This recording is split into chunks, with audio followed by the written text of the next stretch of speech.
Hey guys, how's it going? Welcome to another episode of Ferris Makes Hardware. Sorry I started a little bit late. Something came up I had to deal with really quick. Anyway, this has been a really exciting week. Yet more progress on the rasterizer. So if you guys didn't catch what happened last week, I got the first triangles rendered by Xenowing Hardware, which is really cool. Of course, I have this crazy bootstrapping setup where I'm basically running the whole show over UART, which is obviously not ideal, but it's fine. And I think it's a great way to bootstrap things. And then I can kind of continue with that for basically until the rasterizer is done, I think. And then I'll kind of move a bunch of driver stuff and triangle setup and all that stuff onto the device as I get more and more things working and as I flesh out what the actual pipelines can look like. So I'm pretty happy with this approach. I think it's going really well. And in the last week, I continued with a bunch of that. So I kind of want to show what I did. I have a bunch of stuff that I'm working on now, which I will get to. So let's stash all this maybe. And I think I have a couple commits that aren't pushed yet too, it looks like. Yeah, I'll push those really quick. And then I actually kind of want to go over like kind of commit by commit just to kind of see what I did. Yeah, so this is from Friday, which matches up with the stuff from last Thursday. I think this will just work. I don't know if I changed the software, so let's assume I didn't. Let's see what happens, although I think I did.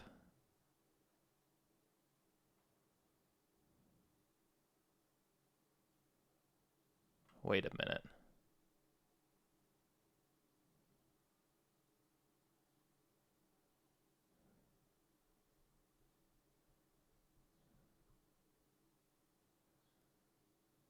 I feel like I did some work this weekend that I might have not have pushed. Or I basically made things way faster. I think I did. I think I have some changes on my laptop, actually. I might push those really quick.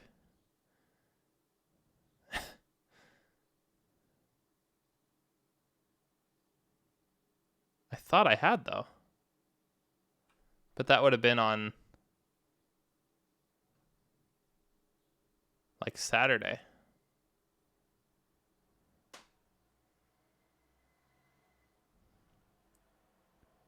Let me look at this other commit really quick. What the hell? Whoop.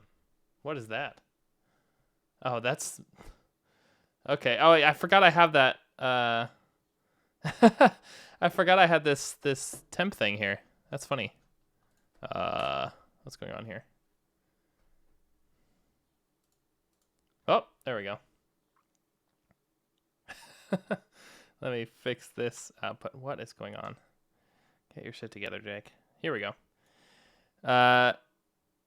Looks... This is not what I expected to see, is it?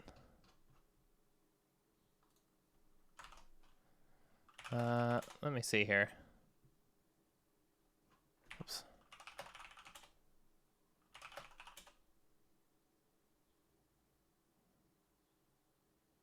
You know what? I know what happened. I merged everything into this commit. That's what happened. That's why I'm missing stuff. Okay. That's what happened. So this includes not only the stuff I did last Thursday where I got the rasterizer working initially, but then I followed up by making it a little faster. I followed up with adding blending and interpolation, also refactoring the pixel pipe. Or at least separating it. I think that's in here. Maybe it's not, but I think it is. And then I ended up just merging all of it because I realized I was never going to get everything perfectly clean before I just moved it to master. So I just moved it earlier, and then I think that was a good idea. Yeah. Okay, great. So a key thing to note here, if I run this again, which is a bit slow, but it's kind of cool that I still have that window capture thing set up. Bit slow in sim, and this is a fair amount of tiles here. I think it's 4x4 tiles or something. But anyway, again, you can see that this does actually have like color interpolation, which is kind of cool. And a key there is I actually did some interesting refactoring. First of all, I changed the software so that when it writes a tile, you can see I separated like write tile and retile and rasterize into specific commands. And so now I'm able to measure the amount of cycles that actually are being spent in the rasterizer per tile per primitive. And it's a bit more like I expected this to be 256 or like 257. It's a bit more. And I think that's because of all the instructions around it, like calling the function to get the cycle counter, for example, is all included in this. So there's a bit of overhead there. And actually, so if I expect this to be like 256 but 378, if we take 378, 378 minus 256 or so, 122, and then divided by 6, that's like 20 instructions. And I think that since every instruction right now in my CPU is 6 cycles, I think this 20 instructions is pretty reasonable for that extra time overhead. So I think that's where that's coming from. But I haven't actually measured it more fine-grained, but it always reports this number. So we know that it's at least waiting for the rasterizer as we expect. So I think that makes sense. Anyway, so that made things a lot faster, which was worthwhile for testing and cleans up the code a bit. I don't feel the need to show that code because it's not very important. And then one of the key things I did, let me close basically everything other than this window here. So this is the color thrust file. Let me bump up the font size too. And what I've done here since last time is I added these other parameters for, RGB and A. And just from the software model that I had, I already knew what kind of precision I would have for this. And then, or actually, I think I just determined it the other day. I don't remember what I chose. I think I ended up doing just 24 bits for the whole thing, which I believe I took from this Voodoo spec. It looks like they have, start RGB, and then the deltas, they're all 24 bits. So I think I just stole that, which I also did for like the 1/W that we need to interpolate. Let's see here. Oh, by the way, how'd it guys in the chat? Daniel Collin, Dark Second, Freefall. Good to see you guys. Yeah. So I added those. And then, yeah, a key thing here is in the code. This is kind of cool. So before I had like all of these registers and everything kind of written out. And I refactored everything. So I made this Interpolant Closure. And it's important that it's a closure because it ends up closing over some of these like bus data and stuff. But the important part is that now I can, like, if I want to interpolate a new value, I just add an interpolant and I give it a name, the number of bits that it uses as it's interpolating, and then some register addresses for its min value, its partial derivative registers. So I define the 3 registers it's going to need, and then their offsets. I should probably use an enum for that, but I'm not gonna right now. And then I just add the interpolants here, and then I do whatever I want to in the pipe. And at this point, there was no separate pixel pipe because, like, conceptually, I'm thinking of the triangle rasterizer as sort of 2 main things. There's of course like internal memory and stuff, but the 2 main things are like the pixel pipeline itself, which will just take in all these interpolated inputs and then some number of cycles later produce some output. And then there's the part that feeds into that, right?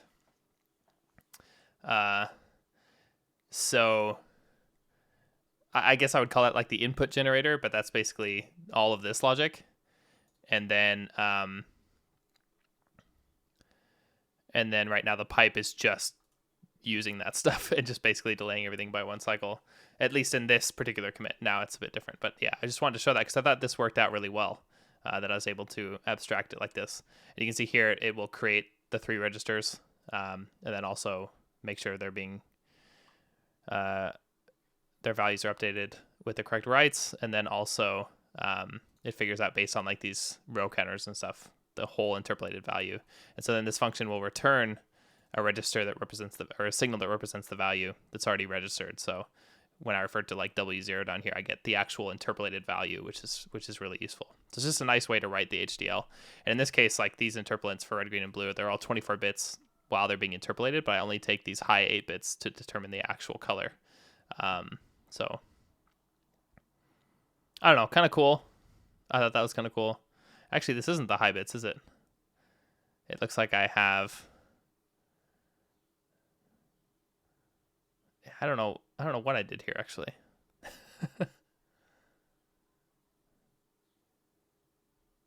But I must have decided there's a whole part here and a fractional part, and taken the top bits the fractional part, maybe? You know what? Not entirely sure, but I did something weird there. Anyway, eventually these get concatenated, and that's what ends up going out on the right data. But again, I changed this a bit later, which I think is cool. So the next thing that I did is I actually separated explicitly that pixel pipe thing. And this is a nice refactoring. So here I actually separated a separate, like I made a module for the actual pixel pipe. And then I have the start signal for when it's going to start, because now once the pipeline itself is separated from the thing that generates the inputs, when you tell the rasterizer to go, you need to report, both of those need to have some kind of active state, because if the pipeline is going to take n cycles and the input generator is going to take, n cycles, the input generator is going to finish, like it's going to generate all the inputs into the pipe before the final value comes out of the output pipe. So you need two separate states, because initially the pipeline's initially the pipeline's ready and the input generator's ready, and then eventually one will stop before the other, and so you need to keep track of both, because you don't want to have the input generator continue to generate inputs that are no longer valid after it's done, and you don't want the pipeline and you want to know that the pipeline is finished before you actually dispatch more work. So the pipeline has its own active state, which is what's happening here. So into the pixel pipe, you push a start signal, which we just fire when the start register is written, and then the actual inputs. And these are all of the individual like interpolated values, but then we also have the address of this particular pixel within this tile.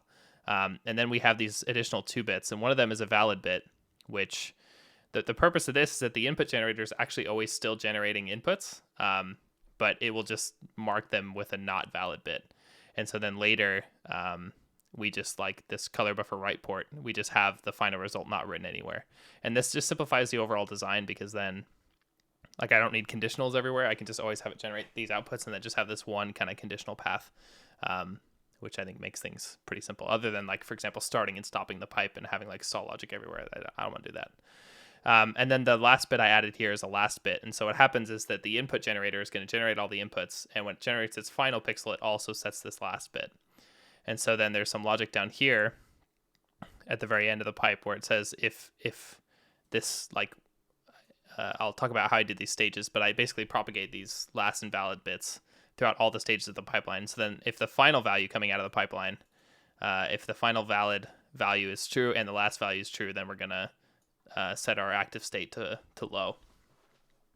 So that way the input generator is going to generate, like when you do start, it resets the input generator and it resets the pipeline just keeps going, but it sets its active state, and then the input generator is going to generate all of the right inputs, and when it's finished, it clears its active state and then sets this last value, and so then that will continue to go through the pipeline, and when it gets out of the pixel pipeline, then the pixel pipeline will change its own valid state to low based on propagating those 1-bit values. So I think it's a pretty simple design in that way.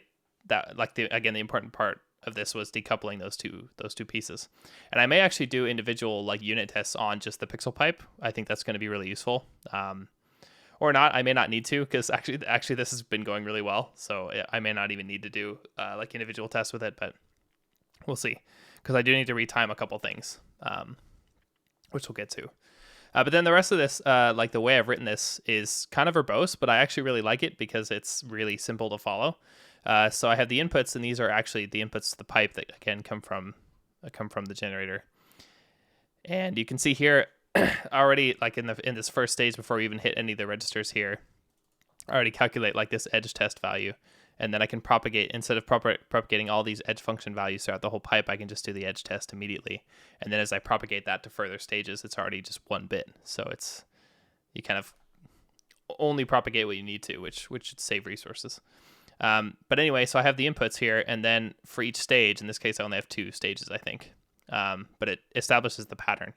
So here, I make new definitions for all the same signals, at least all the ones that I'm propagating.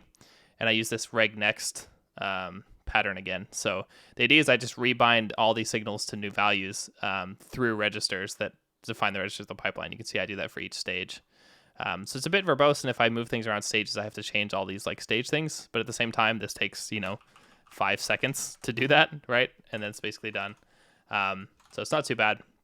And it becomes really readable because then at any given moment, like you just have this sort of setup code for each stage, which is just all the input registers, and then you do whatever you want to do in that stage, and then the next time you just have the same pattern again. So like in this case, this first stage outputs this issues a read to the color buffer read port, and the purpose of this is to get the previous value at the current pixel, which will be returned on the next cycle. So you can see it. I do the issue here, and then this is returned on the next stage. So the next stage takes that in, and then we can do this blending stuff. Right now, this is just some basic like 50-50 blending just to test it, and the whole point again was just to test that I was getting these right read port values, and all that just kind of establishes the way that this pipeline works. So I think that pattern's okay. It's again kind of verbose, but I think it's like really clear how this works. So I'm pretty happy about that. And it really isn't that much code. This is 300 lines for the entire GPU, which is pretty crazy. Okay. Now, what did I do after that? I won't go through every commit after this because there's some small ones. So for example, one of the things that I did is for actual blending, and which we need because like next we're going to do texturing, and texturing needs filtering, and that needs some kind of multiplication, as well as even just coloring the texture with the colors and multiplication. So we need multiplications is the point. So I updated Kaze yesterday and published a new version that adds unsigned multiplier support. And I did something else where I published a new version there too. Maybe I just fixed some bugs or whatever. Anyway, so there's a version bump there, and then yeah. Okay, yeah, so the next stuff was just little simplifications and stuff. So if I check out the latest and then get stash pop, I can show you guys where I'm at now. And this adds a lot of stuff. And I basically did all of it last night and maybe the night before, I don't remember. But if I just run this same thing, let's see what happens. Hey, Okama.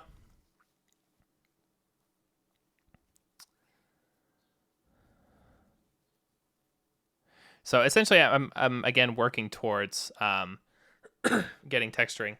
And another thing that I should mention is in my software rasterizer, I also went back and fixed some more issues. Like I had it working at a certain state, and then I moved it to a tiled renderer, and I broke some things in the process, and I kind of got it back to where it was before. And that's mostly just to help like debug this stuff. So what you're seeing is kind of weird now. I changed the background color to be this typical graphics programmer debug color. And the point of that... Oh, my mouse gets in behind some of this. It's so weird. Anyway, the point of this is because I'm testing actual like blending with multipliers. So it's kind of confusing the way I have this set up, but I think I have individual triangles and they still have randomly generated colors. I should actually check.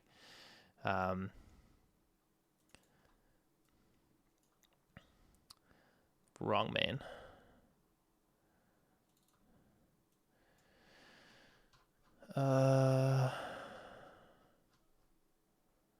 This code is still messy, but who cares? Yeah, so there's individual random. Yeah, there's 3 vertices per triangle per frame. They all have random colors and random positions. And then you can see the text chord. I added some texture coordinates. One of them is 0, 0. One of them is 1, 0. One of them is 0, 1. And this is just kind of a debug output. So it's still generating, it's still drawing the triangles. And then it's still also drawing them with the right color. But then what I've done is I've correctly interpolated these texture coordinates with perspective correction, even though I'm not actually testing this perspective correction because I'm just doing everything in 2D right now. But it should be correct. At least it should match the software model. I think. I haven't entirely validated that. But the point is, it should be correctly interpolating these texture coordinates. And then I think the way I hook this up as debug output is I still have the right color, and then I blend it with the color that was previously there, and the alpha is determined by the X texture coordinate. So it's a really like hacky debug output, but that's why you can see everything's being blended, and that's also why I changed the background color of the little window here. That was to more correctly see, or to more easily see that stuff was being blended. But you can see things are a little dark, so I think I'm actually like pulling the wrong bits from this value. So some debugging is required there. Yeah, exactly, freefall. It's a low resolution because it runs faster. In Sim, which is what we're running now, it's very slow. On the actual device, it's faster, but then we're still limited by the UART bandwidth, which again all goes away eventually once we have the whole thing working. But this is just an easy way to set up this test. So and avoid the actual FPGA compile times. So now stuff kind of gets a bit more complicated. First of all, I'm going to show you guys what the pipe looks like now. So I've added some additional interpolants. There's this inverse W, and then there's S and T. And S and T are actually divided by W here. So you have essentially S divided by W, T divided by W, and then 1 divided by W that you interpolate across the triangle. And I'm not going to go into why you need that, but this is how you do perspective correct texturing. So every pixel you take 1 over this inverse, which gives you W again, but then correctly projected, and then you multiply these S over W and T over W by that new W, so you get S and T back, and then those are your texture coordinates that you use to look up the texels. So you guys that are familiar with 3D graphics will of course know all this by heart. But then how do we implement that, right? So again, we propagate these like we did before, and you can see I have many more stages now. I have 6, 7, 8, 9 stages. Not too bad. But the main reason I have this actually is to wait, because this reciprocal, to take this 1 over W, I think I ended up with, I think I have it written here. Is this approximate reciprocal? Maybe I didn't have it written here because I essentially issue, like this is its own pipeline, which I'll get to. That's here. And you can see that this pipeline has 1 plus the amount of refinement stages you do, cycles latency. So this is an approximate reciprocal for this. And then I believe I gave this 4 like refinement stages. So it ends up being a 5-stage delay. So I think here on stage 5, we pull the quotient out of that. And unfortunately, these earlier stages are pretty useless because there's not a lot that we can do without having that W value. So like on the next stage, we multiply S and T by W so that we get the full S and T. Stage 7 here, you can see I calculate these like whole and fractional parts from the output of these multiplies, which I may not need to do in 2 stages, but I was just being conservative because it helps with timing. And then I also, in this stage, it looks like I issue that color buffer read, because in stage 8, it looks like I do the blending. This is where a lot of this work happens. And then stage 9, I just finally take those outputs and then write them out. So, I mean, I think this is really straightforward, but again, a bit verbose. But yeah, this appears to generally work, except I think I'm using the wrong bits. I don't think I'm doing this blending entirely correctly. I think I am getting the correct S and T values. I just don't think I'm using them correctly for this blending. I think that's the consensus I reached last night. This approximate reciprocal thing, this is a Goldschmidt implementation. So we take the inputs and then we have to normalize them. This is basically what I was playing with a couple weeks ago, where I was doing like some 8-bit divisions and we got roughly the correct results. It turns out I wasn't normalizing the values before and after. If you do that, you get way better results. And so, yeah, so I do some preparation. So like get some initial estimate and then an error for that. And then I run a bunch of refinement stages. And each refinement stage has to do with, you basically register the values and then do some multiplications. And these multiplications are both 32 bits by 32 bits. And then I also do an add here. And altogether, this does actually work on the device, but it doesn't meet timing. I'll show you guys what that looks like. But it'll do that for a few stages, and then at the end it'll, again, like undo the normalization basically, and then you get the full quotient. And you'll notice that I don't like check for divide by 0 or any of those special cases, because this is approximate and it's only being used for the pixel pipe. So I'm just eliminating the special cases and saying, okay, garbage in, garbage out. That's fine for a rasterizer. So Yeah, exactly, Drew too. Yes, threefold, four iterations of basically Newton's method. Just a variation on that. And in particular, this variation allows these multiplies to be done in parallel rather than in series. So yeah. So again, this works, but doesn't meet timing. So I guess you saw it working here. But then if I generate the RTL, because this is actually the first thing that we need to fix. So if I do make generated RTL, then we can pump it through the Xilinx tools, and it won't quite work, right?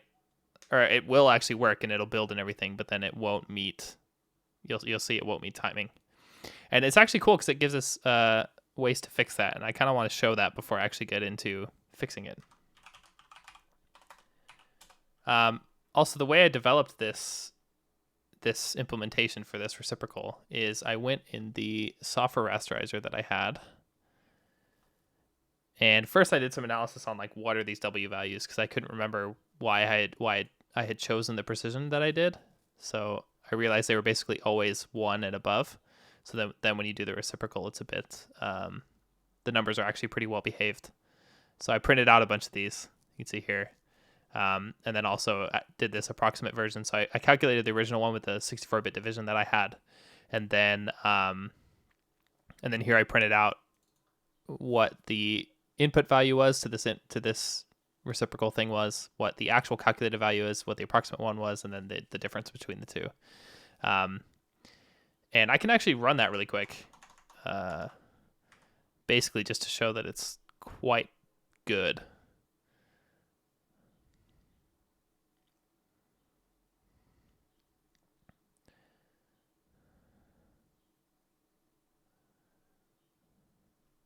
So this is a how job demo. And you'll notice like there's a lot of values flying by, and I'm just going to cut off the demo. I'm actually shocked that it was showing it. I don't know why that happened. Whatever. Anyway, you can see, so this is, for example, these are the interpolated values. I don't know what this was drawing, but this is just of a model. And then this is the value that we got from the full division. And it's also shifted, you'll notice. We don't have all the precision here because I end up shifting this before I multiply S&T with this. So I'm looking at the shifted output and then the approximation. And you can see with just these 4 iterations, this is quite close. These are very small error values.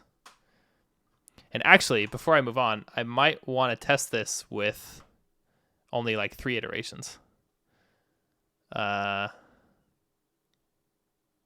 4 was chosen pretty arbitrarily. I think I started with 3 and then just like sat here and squished things around until I was happy with the error.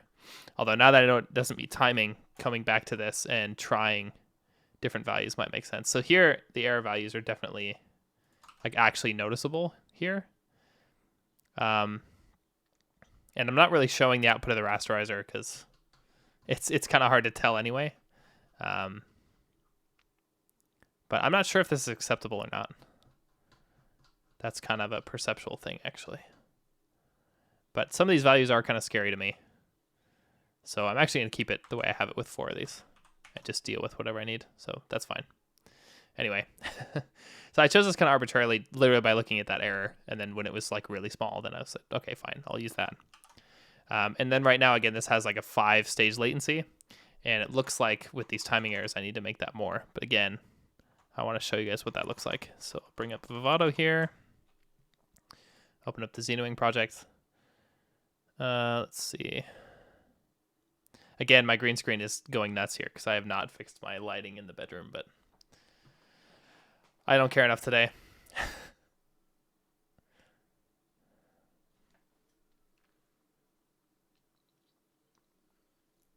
Yeah, so you can see everything's out of date, so I got to run this. It's going to take a minute. I'm just going to do run implementation. We don't need to generate the bitstream because we don't need to actually run the thing. Yeah, maybe it's distracting to just have the color key thing be this wrong. I don't mind disabling it. Where is that? Filters. I mean, while this is running, what else am I going to do? There you go. Welcome to the real world, Neo.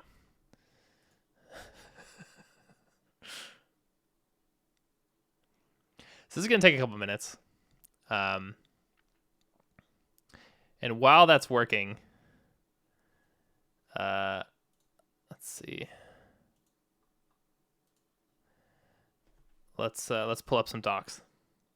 So I want to show you how these multipliers are going to work. So I'm going to skip a lot of stuff here and just jump straight into the docs. So I have a 7 series chip, 7 series Xilinx chip. In particular, it's an RTX 7, so like not super great. Hey, Jacob Mishka, yeah, it's been a while.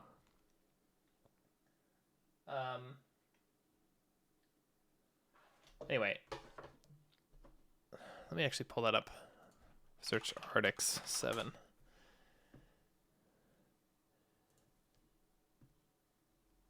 So what Xilinx does, cost and transceiver optimize FPGAs, which basically means this is not that expensive. What they will do is they have several different lines, so like Kintex, Artix, Vertex, Spartan, and then they have these different series. So this is a 7 series, right? And it has all these.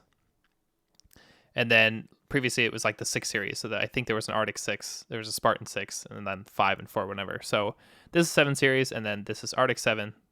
Oh, there is even a Spartan 7. So that's probably even lower cost. Yeah, so you can see here, like the number of logic cells is different. So this is like my family here, is Arctic 7. And all of these actually have fairly similar hardware. Of course, like some of them will have built-in ARM cores and stuff, but in particular, we're just kind of considering the FPGA part. And when you do a multiply on this kind of FPGA, it could synthesize that with like actual logic, or it could use these DSP48 slices. And these, this is just the docs for this. And this is a high-level block diagram of there. There's like this pre-adder, a bunch of registers that are actually optional. You can bypass these. And then the multiplier, and then some post stuff as well. So the point is that if you have a good understanding of these, you can, for example, instantiate them directly and then configure them for very specific use cases and design algorithms that are very efficient, at least in terms of throughput, by using these. So essentially, if you're doing like a lot of multiplications and stuff, you want to use these dedicated DSP slices. Now, the nice thing is if you generate Verilog that just has a multiplier in it. So if I generate, like I generated the Verilog for this pixel pipe. So if I look at this, we can go into, in fact, even let's look at the approximate reciprocal. So it's this W inverse reciprocal is the module that I named it, or what I named the module. So you can see here, there's a bunch of registers, and then let's see. The key part is here.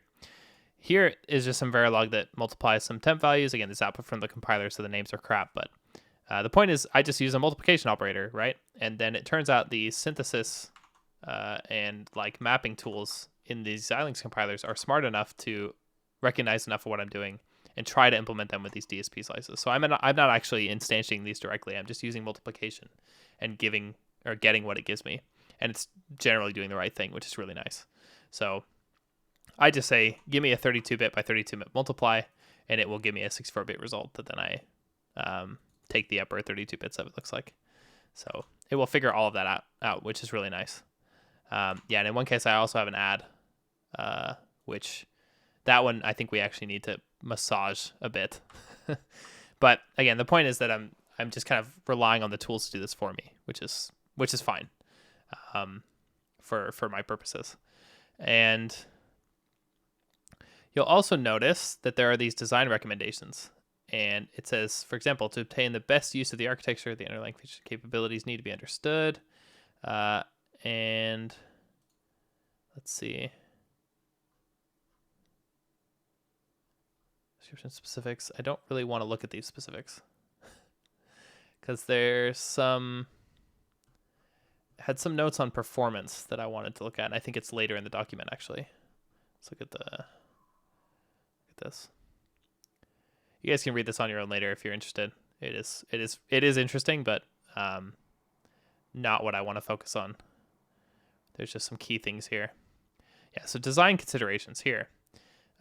Designing for performance. To achieve maximum performance when using the DSP48 slice, the design needs to be fully pipelined. For multiplier-based designs, the DSP48E1 slice requires a 3-stage pipeline. For non-multiplier designs, a 2-stage pipeline should be used. Also, blah, blah, blah. If latency is important, whatever. So the important part is that you should glean from this is that you're going to achieve a higher clock rate if you pipeline around the multiplier, right? So if you have a number of registers before and after the multiplier, then this will be pipelined, right? Because behavior-wise, a register plus a multiplier plus a register, and then another register, like this would actually have the same behavior if I had this multiplier here, or if I just look at this whole group of these registers, you could look at that whole thing as a certain behavior. And so what the mapper can do is it can say, okay, you want this behavior. Well, the DSP slice can do this multiplication in 2 cycles in a way that's invisible to you if you don't actually care about what the value here is, for example. And that's basically what happens, and that's why that's basically what happens. And then the point is that if you give it this kind of structure, even with just normal Verilog code, it will be able to map that and give you a higher clock rate. If you don't do that, then it might have to route in and out of the DSP slices, and that extra routing along with the expensive multiply takes a lot of time. So in general, you want to use these registers. And again, if you want like maximum performance, you should actually instantiate these blocks explicitly and then configure them exactly with what you need. But I'm at the level with this stuff where I'm just going to allow the synthesizer to do what I want. I'm going to follow the warnings and things are going to work out. And that's fine. So anyway, that's kind of the important part, if that makes sense to you guys. To me, it makes good enough sense. So it's one of those things where the tools will kind of do what you want, but you do need to be a little bit aware of the fact that multiplication is really expensive, and so you should proceed with caution, which I have done here, and that's actually gone really well because the tools are actually quite helpful with this stuff. So for example, if I look at some of these warnings, actually that I should fix, but that's a different issue. Let's look at this synthesis warning. No, it didn't actually say this in synthesis. That's okay. We'll get the warnings when implementation is a little further along. But then I'll show you what it looks like if you don't care. Because again, if you look at this code here, this is the actual RTL. So I am putting registers between each of the multiplications. Again, these are going to happen in parallel, but this is essentially a multiply, a 32 by 32 multiply with a 64-bit result. And this is a 32 by 32 multiply with a 64-bit result. Take the top bits and then add. So these don't quite match the slice. And you'll see that it will synthesize my design and place and route it correctly. And again, I did test this on the device just for fun, and it does actually work. But the timing analysis here is going to be conservative. And the other thing is that we want to respect that, right? Because if the timing analysis is going to be a problem, if that warning is going to come up, we want to be in a position where if we see that it's something that we need to deal with, this is the kind of warning that you don't want just sitting there the whole time. And one of the reasons why I ended up buying a new board, because the other board was a lot more sensitive to timing and had a lot of issues with that and the DDR controller, if you guys remember that stuff. But enough of that. Yeah, it is kind of weird actually with these DSP slices because it mentions like 8-bit in and 48-bit out, which is kind of weird. And I don't really know where that comes from because 18 plus 18, this should give you a 36-bit result. Somehow it's 48, and I'm not really sure where that comes from. I need to study this a bit simpler, but I'm kind of trying not to get too deep into the specifics of this device as well because I'm trying to implement a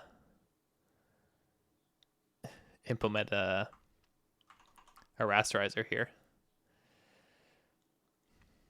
But I believe it has to do with the fact that it can combine bits from another multiplier somehow. And I think ultimately that's how it gets to these. Because I think these support up to 18 by 25 per DSP slice. And I think you can chain 2 together and then get like a 32 by 32 or whatever it takes to get a 48-bit results or something.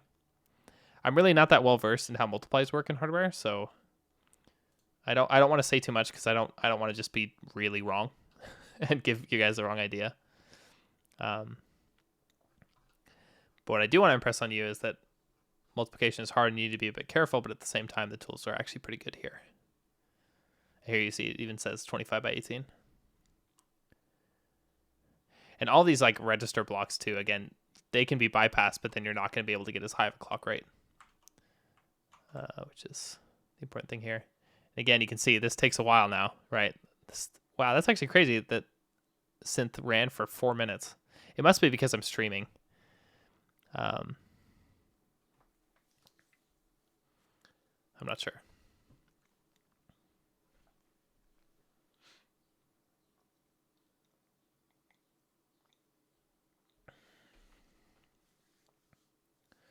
I kind of need this to finish before we move on, because we need to fix these timing issues. Again, we technically don't need to, right? Because it did work, but I'm not comfortable with that. If this were like a weekend project, I'd probably be happy with this right now.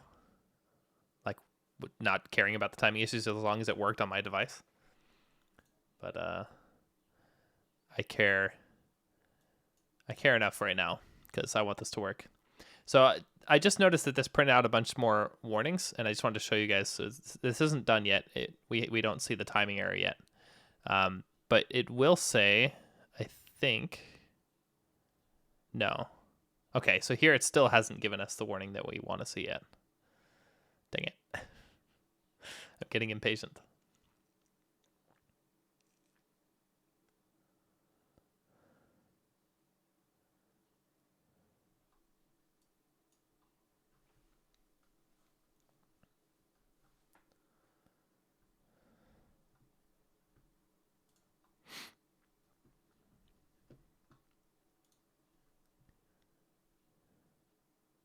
And unfortunately, we're probably gonna have to do a few iterations of this kind of build during the stream.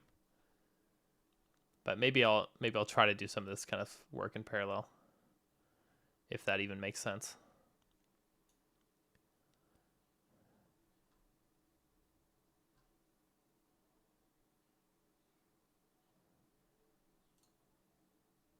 It's already been running for 7.5 minutes at least. So as you can see, like, working in sim is really nice because we don't ever have to wait this long. By comparison, this is how long it takes to build everything here, with everything else building right now, right? So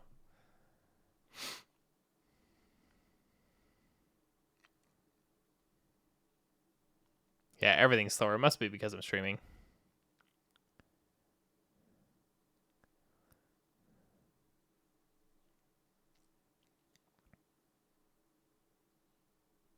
Yeah, exactly, Okama.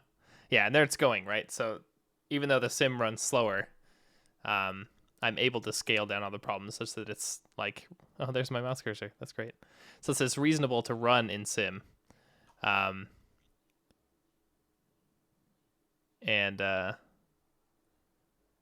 we get the right results that we need to see. So yeah, this is why I've spent so long trying to get a good sim workflow. Yeah, I'm not dancing or improvising, you guys. I'm just gonna shut that down hard right now. Not gonna happen.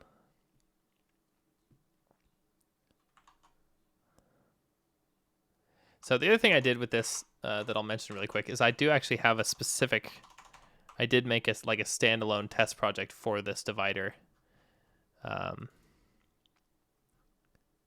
This is the top level code for that, where I'm just testing all these dividers, and you can see that there's this expected latency. So these are values I took from the rasterizer that I knew were good, at least from the software implementation, so then I could just verify that those were correct. And then this build.rs has, again, this same RTL. So my plan is to kind of massage the actual one until it meets timing again, and then I think it's correct, and then I'm going to go back in the isolated test and make sure that the result is actually correct. And so then once we have something that's correct and meets timing, then I'm going to adjust all the other like amount of pipeline stages and everything to match up with this. Okay, so here we go. Implementation successfully completed. and I can open the implemented design. But of course here, I'm actually going to cancel that first and open it in a second. You can see here, implementation 1 critical warning. We look at this and it says design failed to meet the timing requirements. Please see the timing summary for details on the timing violations. And then you can see here, there's also this timing report here. These are bad. These are bad numbers. They're ugly. If I open the implemented design, we can see a little bit more about this. Because again, I think the tools are actually pretty good here. Not perfect by any means, but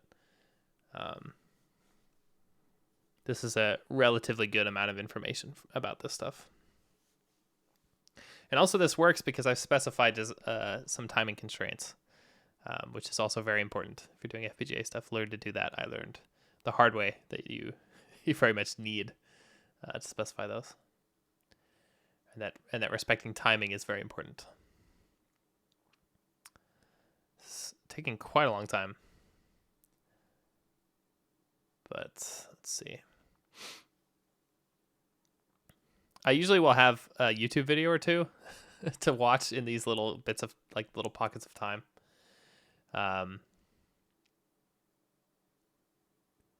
So here's my device. It looks like I'm using a lot of it. I can actually go in the summary here because this gives us a utilization kind of graph here. So I'm using a lot of memory, more than I'm going to in the final design because, again, I haven't hooked up DDR. But other than that, I'm not using that much of stuff in general. Like almost a quarter of the DSP resources. Maybe we'll be able to get that down. We'll see how this scales once I add pipeline stages, but I think it'll be the same. So maybe in the end, the amount of pixel pipelines I have is going to be determined by these limits. But everything else, 14% of the LUTs, 5% of LUT RAM, 4% of flip-flops, 5% IO, 3% of these clock buffers. There's really not using a lot of the device here except memory, but that's, again, temporary.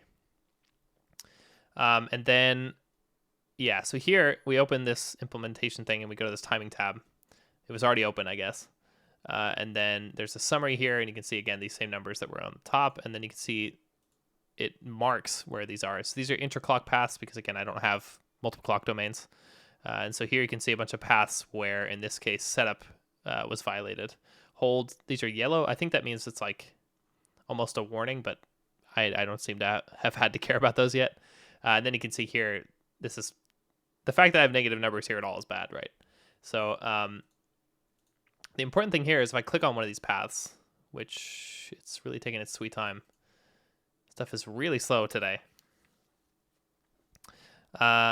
Anyway, if I click on one of these paths, you can see a couple things happen. First of all, in my net list, you can see all these things are highlighted. And I think this path properties thing as well just gives me some more information about basically everything that it goes through.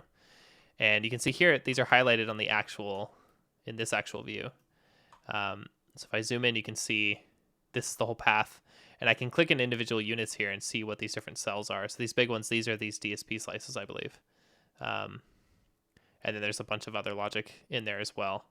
So as you can see, this routes between one DSP logic through a bunch of this extra logic and then back in. So I don't know exactly what this is, how this is mapped. I haven't looked at how these different things are configured in order to try and figure that out because I don't think it's that important.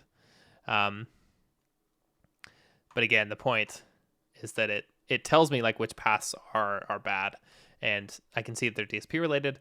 And the other thing that I should have said, the first thing, is that you can see this from and to. So these are basically two registers, and it's the path between those registers that's bad. So here, if I just hover over the from, it says it's in Xenowing, color thrust, pixel pipe, W approx reciprocal, and then temp 75, whatever. And then here, it's also in this W approx reciprocal. And the key here is that basically all these paths that are bad are in that W reciprocal. And I think, again, because I'm using generated RTL, I could look at that and look at these temp values, but I don't need to, right? The point is that I know that there's multipliers in here. I know I might be doing something funky because I read that document. And the path clearly tells me that all these from paths are in this reciprocal divide, right? So the point is, that's where I need to fix this issue. And again, from reading that doc, I just know that if I add pipeline stages, for example, stuff starts to work better. So the easiest thing that I can do right now, just literally as this is like this, is I'm going to add a couple additional stages here. And I guess I could add these basically whenever. I'm going to try it here and I'm going to try it after. And we're just like literally my approach to this is I'm going to sit here and massage this until we get something that meets timing. And that's going to be good enough. I don't want to think more than that about this problem, actually. So let's call this buffer. And this may work. I think I tried this after last night and it almost worked, but then we also need to separate this add. So I think in a couple iterations here, we're going to have this fixed. Again, unfortunately, this will take some time. So actually, in fact, since I know that I've tried this yesterday, I might do this. Actually, we need this previous queue, don't we? That's okay. Let's like this. And I'm going to do this.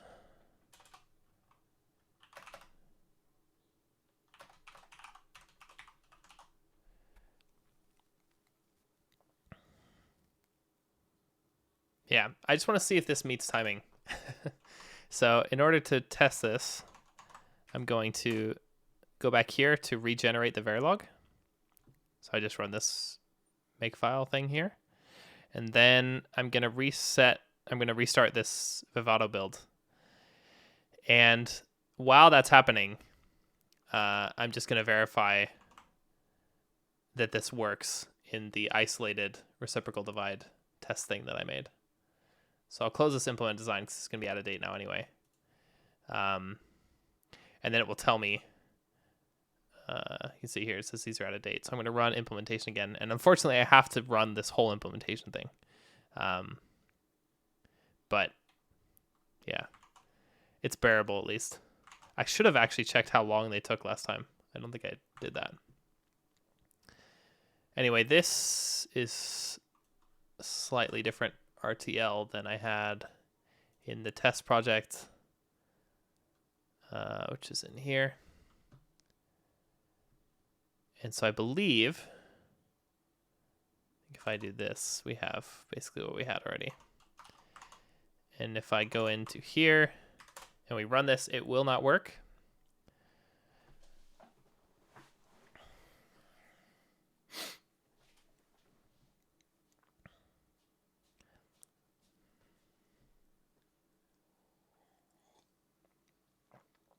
And I know why it doesn't work, because my test has the latency built in.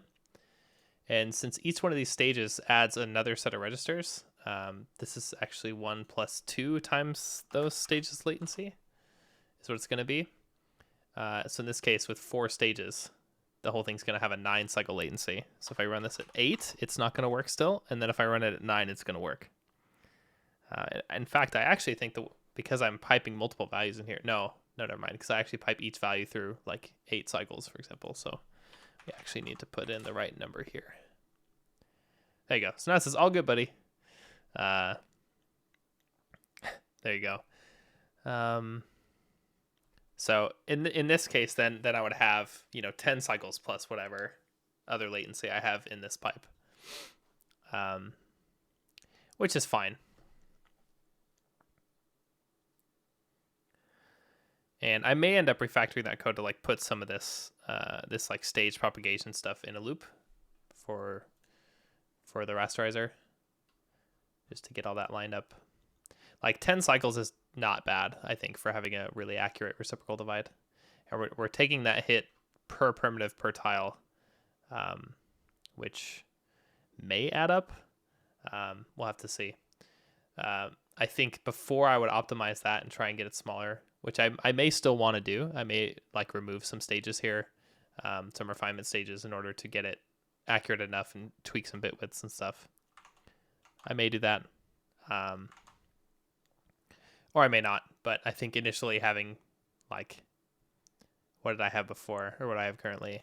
9 stage pipeline, and then this is going to go up by 4, so it's going to be a 13 stage pipeline. That's not a lot. Because already this is 5 cycles, so it really only adds 4 cycles latency. And again, it's fully pipelined, so the throughput is still the same. We're producing 1 pixel every clock.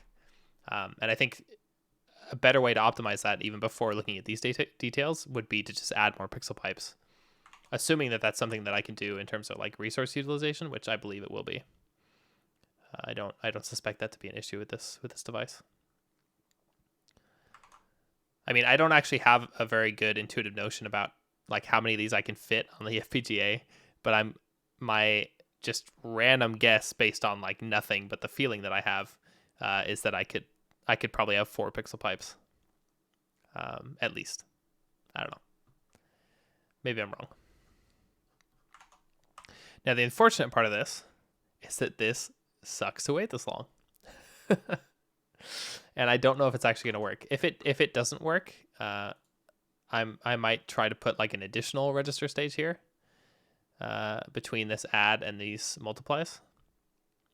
And maybe that's enough. Another way to do it is look at this algorithm again and see if I can factor it differently such that we don't actually have to do this kind of add here. Not entirely sure. I also might want to move this around, but I'm probably going to do a bit more of that playing around with it, maybe off the stream, so as to not waste everyone's time.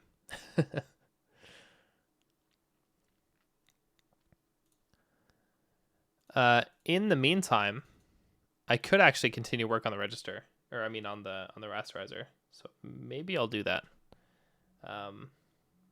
If I just comment these out, I think, and I run this, I think we'll get the same results that I had before.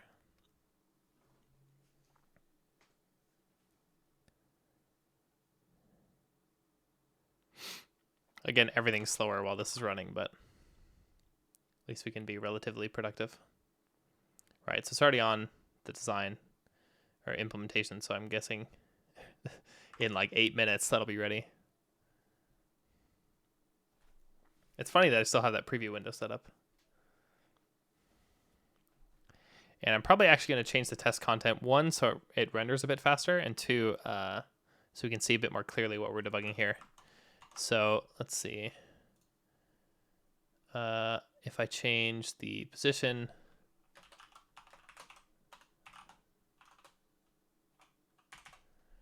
so if I do like -1, -1, because I think I give these in normalized device coordinates or something.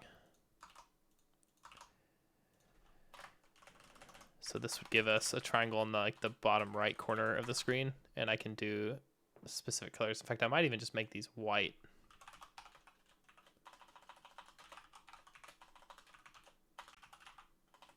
Flat.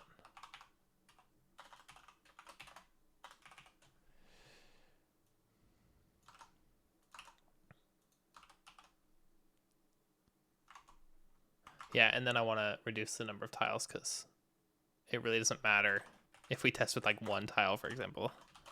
That just means we're saving work. I'll double the scale in mini-FB so that we can basically see the same thing. Like the window will be the same size, but the pixels will all be bigger.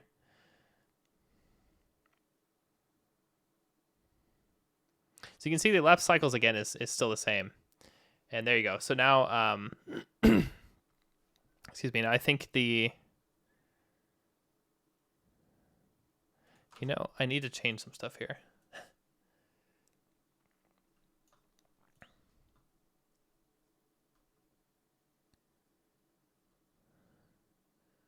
Yeah, because in this case I expect, everything to be white. And then you notice it wasn't. It was darker than that, right? And so I'm going to probably change some things here. If I do actually just none of this, right? We should get a white triangle. And all I really want to do here is just validate that we get like the proper texture coordinates here. In terms of actually getting to texturing from here, it's not that far. We need to add some more memory to the tile which will be the texture cache. I hope that actually fits on the device with all the other memory we're using. If not, I can reduce that because we're not actually using that much. And yeah, okay, so there's our white triangle. And And yeah, I could generate a texture. What I think I'll end up doing is just loading an image, because we can do that as well. All right, so there's our white triangle, and I think I just want to first, let's still not care about any of this. In fact, I'll just do this. Let R is, let's see, I have this S frac, so the fractional part of S here. And I don't remember how many bits this was.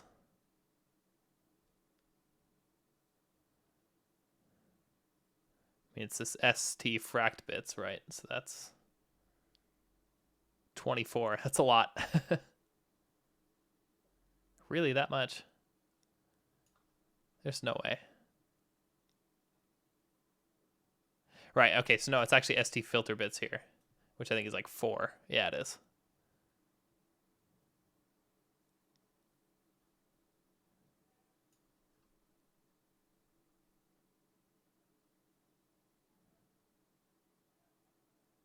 Yeah, so if I do this, dot concat 3, then that should make R be S. Oh yeah, 3 needs to be m.lit 0, and then 3 of those.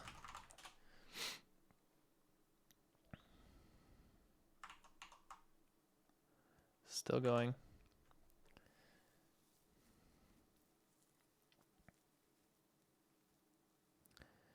And here it didn't like that. Apparently I didn't have enough bits here, because I thought this ST filter, oh no, it's 4 bits. What am I thinking? 4 plus 37, so 4 plus 4. There we go. Okay. And I believe that I'm interpolating everything correctly, so we should see, well,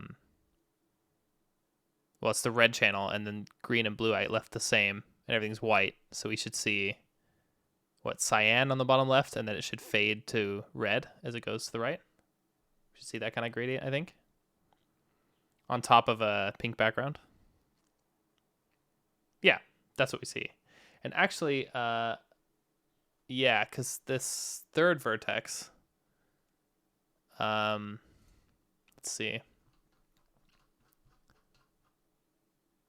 The third vertex also has 0 for S. Right, so that's also why that's cyan. Okay, great. So that looks white enough. I'm actually going to look at the color. It should be, in particular, let's snip this. I can copy, edit with Paint 3D. Let's try that option. I've never opened Paint 3D before. I just want to look at this color though, so we'll see. Zoom in. And can I,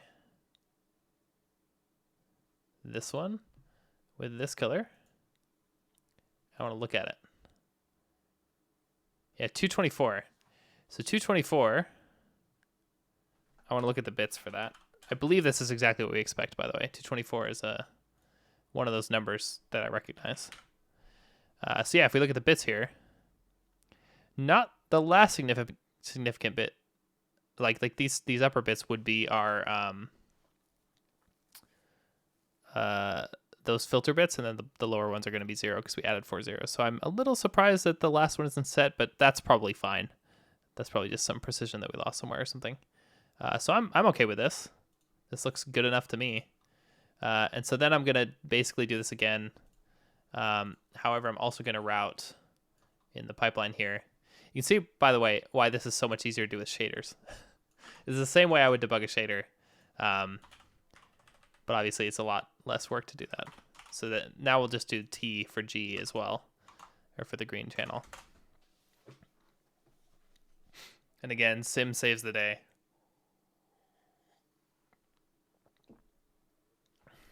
And arguably I'm doing a bit too much for this sim as well, because I could make like unit tests for just the pixel pipe. And then we wouldn't need to simulate a whole CPU and all the software that runs on there, but it's fine. This workflow is fine by me. Okay, so here, is this what we expected? I changed red and green. So I think this is correct. Let me look at again what my test vertices were. It's here. So the lower left vertex should be 0, 0. So red and green are both 0, and that's correct. That's why it's completely blue. The one on the bottom right should have full blue and full red, but no green, and then we get pink, which is correct. And then on the top right, we should have full blue, no red, and full green. So that should be cyan.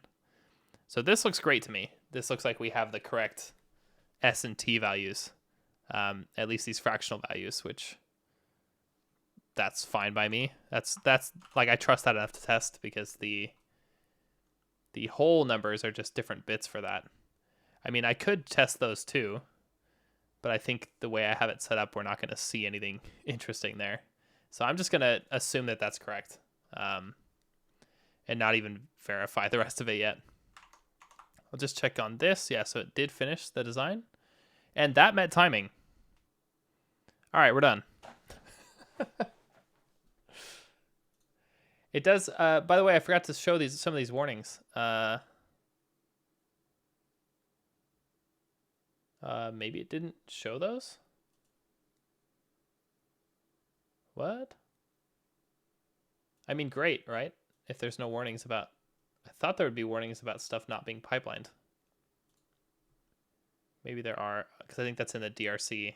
Yeah, we'll check it in the implemented design. That's funny. I didn't expect it to work that soon. But that's my plan. I'm going to make it work enough, and then I'm just going to take the extra latency hit as it is and not worry about it, and just make things work. Because that's the thing. The S and T values that we just checked actually do depend on the result of the reciprocal. So we know that at least before this timing change, mathematically, it seemed to make sense.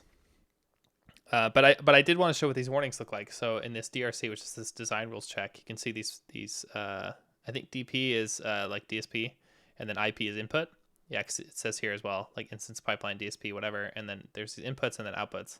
So it'll say like some of these DSPs are not pipelined, and if you pipeline it, it'll improve performance. And then these output ones, it says these output ones are not pipelined. Pipelining will improve performance and often saves power, so it's suggested whenever to fully pipeline the function. If this one was inferred, it is suggested to describe an additional register stage after this function, right? And that's where I got that idea to just try registers out after it, right? And then of course it worked. So that's why I wanted to show that the tools are actually quite helpful in this case. I probably would have tried that exact same thing anyway, just after reading that document, because I knew it was inferring these anyway. But it was nice yesterday when I saw that warning, told me what I was going to do anyway. So the important part is this is the only change that we actually made when we just ran that. So there's some additional stages here. And again, this becomes 1 cycle latency plus 2 times the number of refinement stages. And that means that instead of, let's see, in our color thrust here, instead of, no, that's the wrong one too. This one. Instead of a 5 cycle latency, which is 1 plus 4, we now have a 9 cycle latency for this, which is 1 plus 9. And the way I'm going to fix this is very cheeky. 6. I'm probably going to refactor this later. 7.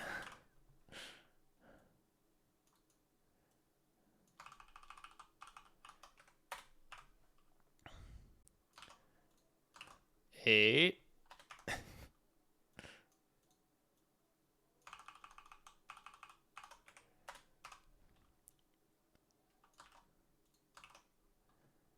9.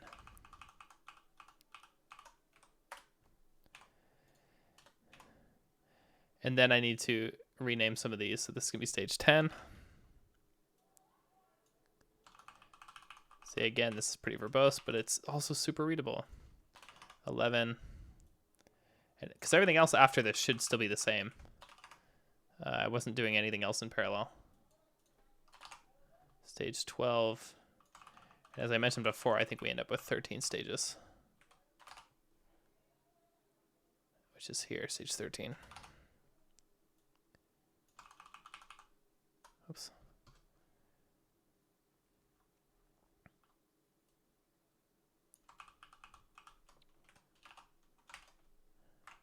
There you go.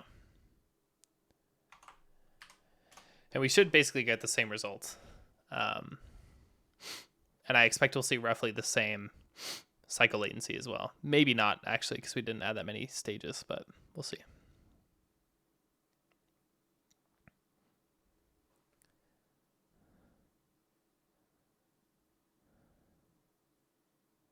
Yes, this says 378, and it looks like the result is still the same, which is what I would expect. It is, of course, possible that if we don't line up the timing right, we're going to get a different reciprocal value, like from one of the neighboring pixels, which is potentially quite bad. I think I actually have a decent way to test that, which is if we don't do one of these stages. I'm not actually sure, because it goes over the whole tile. Yeah, I'm not sure I have a great way to test this anyway, but I trust that it works because, again, we tested the multiplier in isolation, or the reciprocal in isolation, and we knew that this was the latency that it had, and then I just rewrote the code to be basically the same. So especially for these stages that don't do anything, it would probably be useful to just rewrite those as a loop.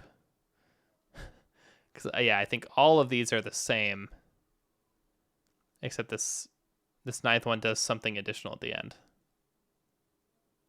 Yeah, I might as well refactor that now.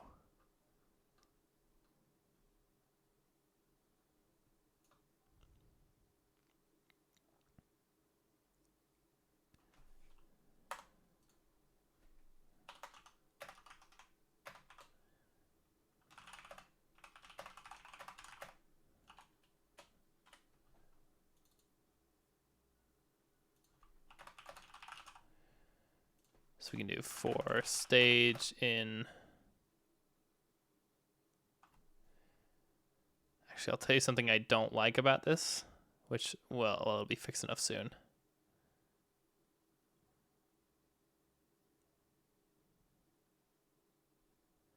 Because we're going to do this. We're going to make these mutable. And tile ladder, and then the edge test.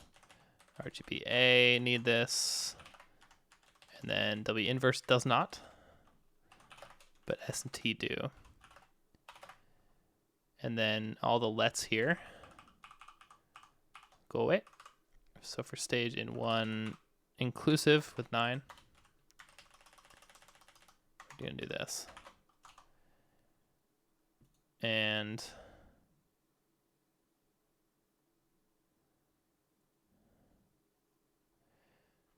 here we need to take all these stage whatever and make it this.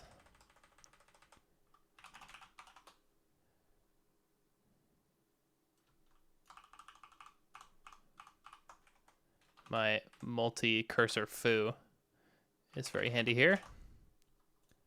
Like that. And so again, we should see basically the same thing. And by the way, this is also why these meta HDLs are awesome, because you get all this meta programming facilities just by virtue of it being in another language. So I quite like that still.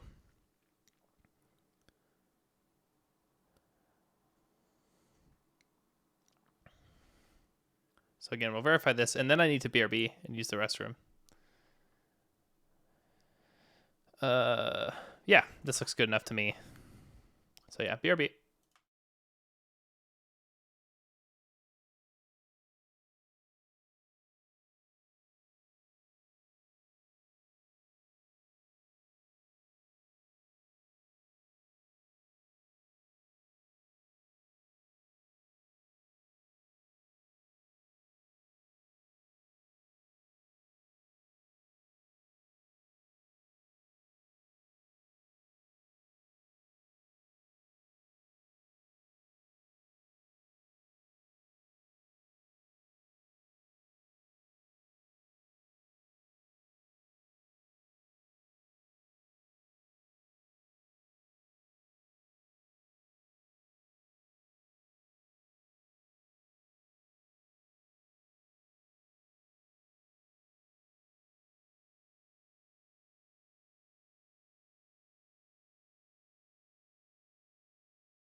Okay, we're back.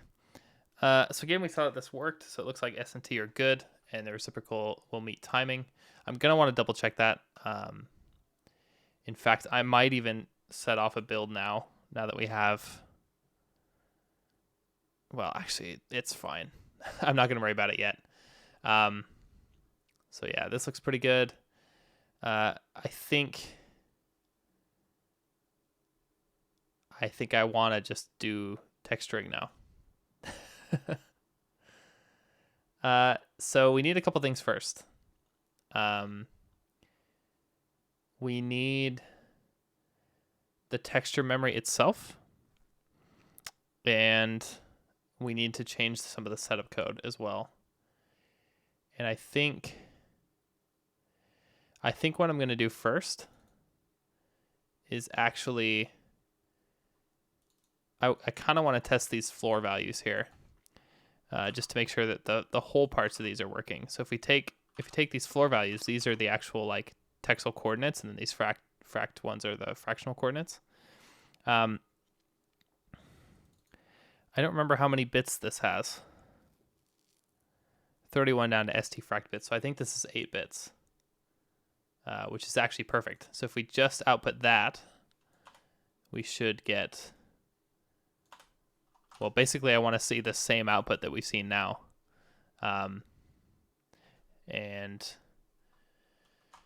Well, first of all, if I run this now, I think these are going to be just black the whole time, or 0.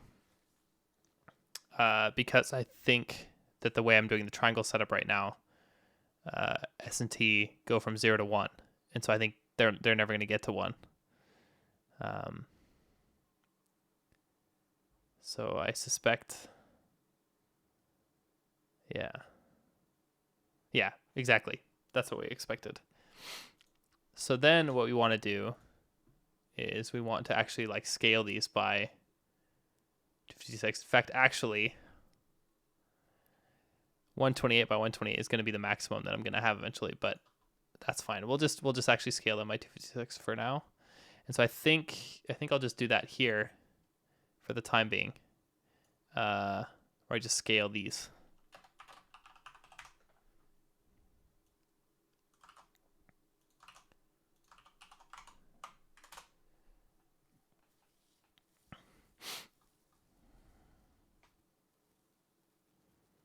So again, we should see this kind of gradient that we saw initially.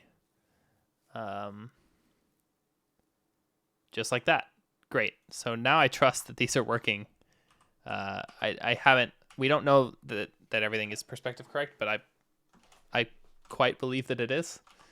Because again, we've tested this approximate reciprocal in isolation. We know that that's correct.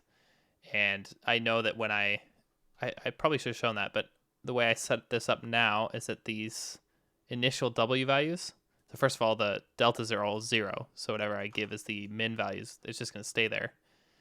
And then the min values is 1 here, and then scaled the right way.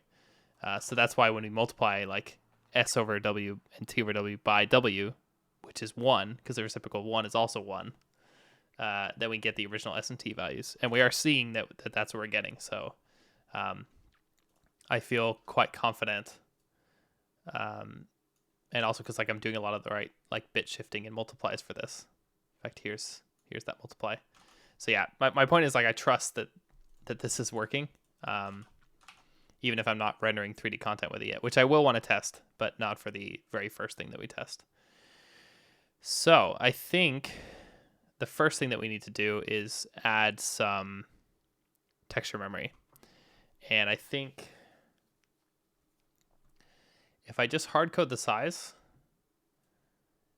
which is fine for right now, I think that's probably the best bet. Actually, I should look at some of the setup code that I have in the software renderer, which is in here in this lib file. Because this actually also supported some more proper stuff. Actually, what I should also do is, what is my resolution now? 16 by 16? Yeah, I'm not sure what I want the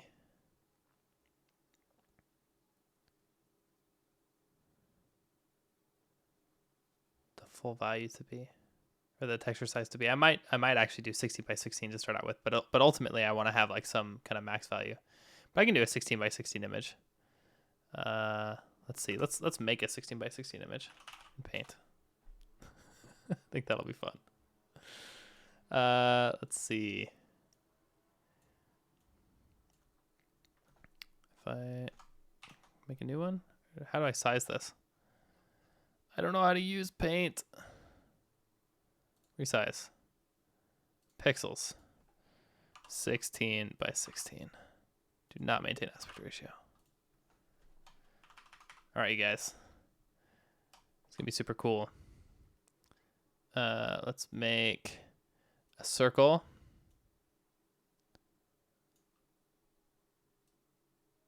I can even like move it around.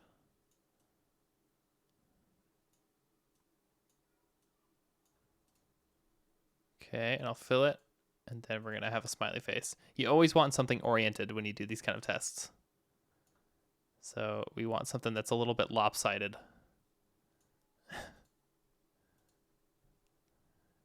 And then just to have some additional colors in here, we'll add some dots and stuff.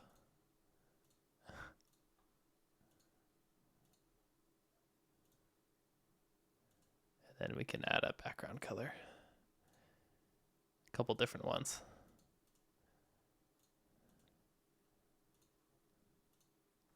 Look at that, you guys. This is perfect. This is the content you guys came for. Let's see, projects, Xenowing. I mean, I can put this anywhere, right? So it's just a test thing anyway. I'll put it next to Xenowing Blaster. So this will be text.ping.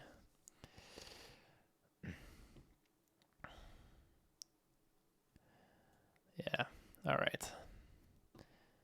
So now that's here. VS Code open that? Yeah, VS Code even opens it. Great. That's fun. So I want to load this.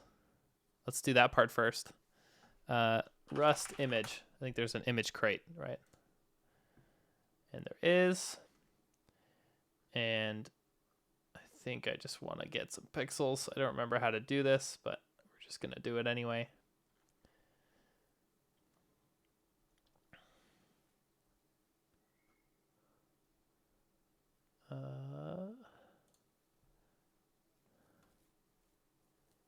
So we need, first of all, to have the right dependency. And in this case, the latest version is 0.23.6, so we'll do 0.23. Like that. And then they have a little example here, I think, which we will use.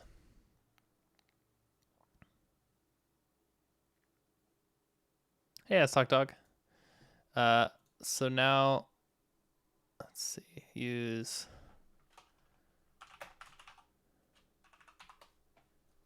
I don't know what we need, so I'm basically just going to copy stuff from the example.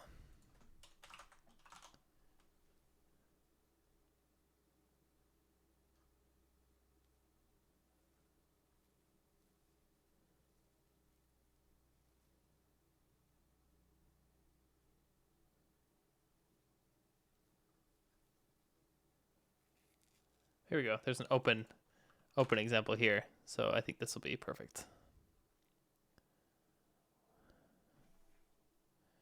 I think this might be all we need.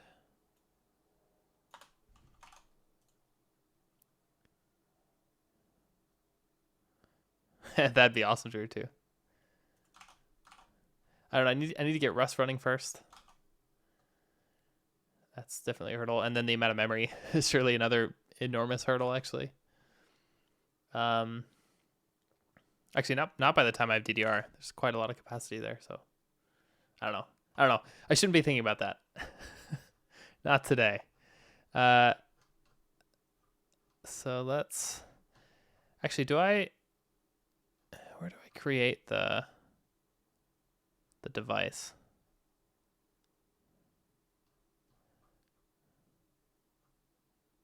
Oh yeah, that's up here even. So Yeah, I'm not gonna worry about that. I'll do it here because we have this like write word and read word and everything. Oh, this is per frame.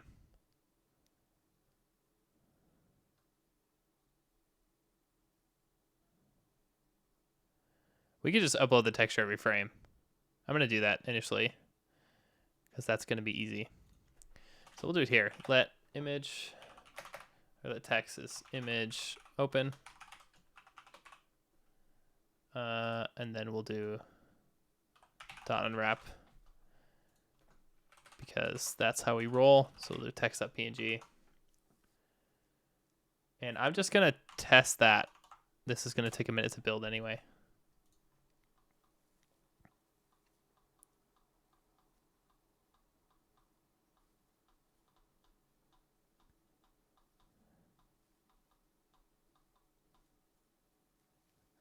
Yeah, I basically am making a, a fantasy console.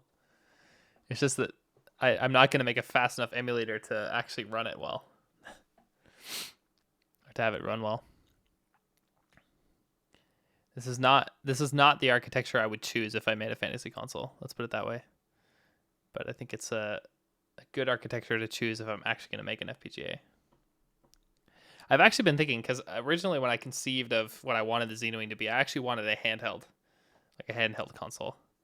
And I've been thinking again about like buying a bunch of individual like smaller boards that do like one of them to do like a joystick breakout and like a display breakout and stuff, and just kind of Frankensteining together a bunch of little dev boards and trying to actually still build. I'm struggling to talk today, but actually build a handheld just like that way. And I might still want to do that. I think that sounds fun. Originally, I wanted to do my own board and layout and everything, but I've kind of stepped back from that because like the last thing I want to do is drop $100 on a board that doesn't work. And especially like populating it with this FPGA, which is kind of an expensive part. Like it makes more sense to me to, if I even go that kind of route, it makes more sense to me to at least have a prototype where I'm, like I said, I'm just kind of putting a bunch of existing things together. Like right now I'm developing the Xenowing on this board, but then maybe I find a development board with a similar but lower end part that I can target if I don't use full utilization on this device anyway, and I can validate before I even buy that with Vado that it will work for that part, you know? Like I'm rambling a bit here, but my whole point is that like I would kind of take steps towards that and be quite happy with like the handheld being made out of like a Frankenstein bunch of existing boards that I just put together. I think I would be happy enough with that, especially if it's outputting to its own display, and then I might even be able to get like a proper battery for it and use another breakout board for like charging that and everything. I just feel like that'd be a better approach anyway, because I work for a hardware company now and I understand a bit more how that works in the real world. And actually a lot of prototypes are basically made that way, like a lot of existing IP and existing parts that are kind of put together, at least as bootstrapping phases, and then as things get later in the project, then you actually start doing more custom things. And even I think it's quite common to say like use breakout and dev boards initially in testing, and then when the product actually works, then you build the final design out of like combining schematics of the different parts used anyway. I think that's what a lot of this is meant for. So I think stopping at that point would be quite cool, and I think that would actually still be a cool thing to build. But the other thing is that I don't really plan to make games on this, so like why waste time designing a controller and a case and all that stuff, and I'm actually not that interested in that part. So having a box with HDMI is not that bad either. So I might just stop and then take this board and literally put it in a box. So we'll see. Anyway, enough about that. Let's get this texture data. So I think I just need to get the pixels. How do I do that with this image thing?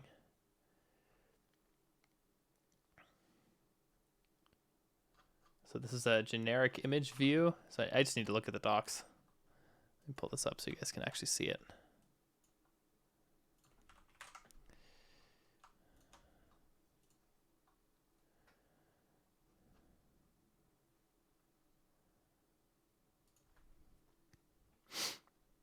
Okay, so here I can get pixel from it, which is great. And then that gives me a pixel.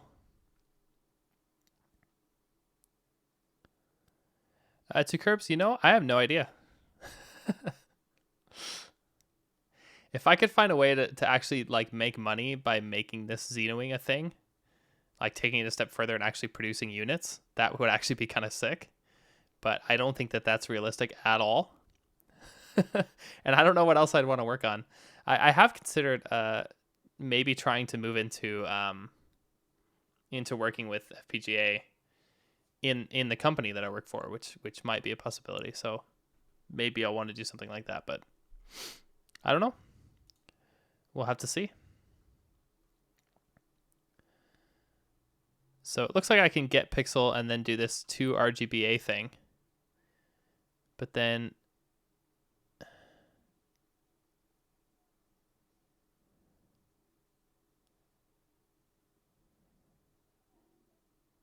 I don't know how to get the components out.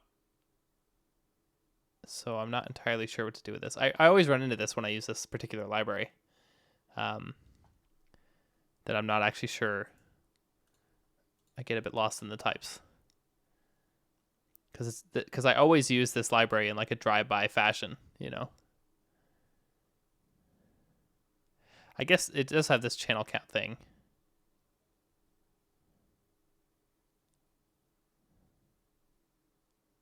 From channels. I guess you can do this and then look at the subpixel thing.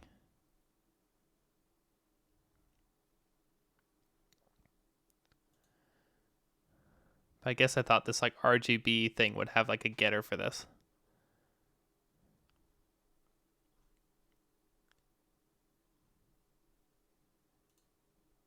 Sometimes just look at the source for this stuff.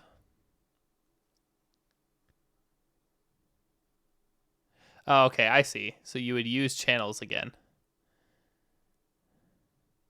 You could. I could do this channels 4 thing. Which for well, that's pixel again, isn't it? Oh no, it's pixel 4 this one.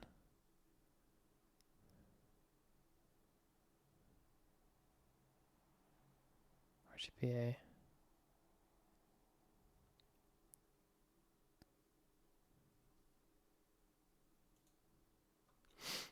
Yeah, maybe it would help if I just started dotting my way through this. Like I used to do with .NET. Which I just realized is a funny choice of words. Dot my way through .NET.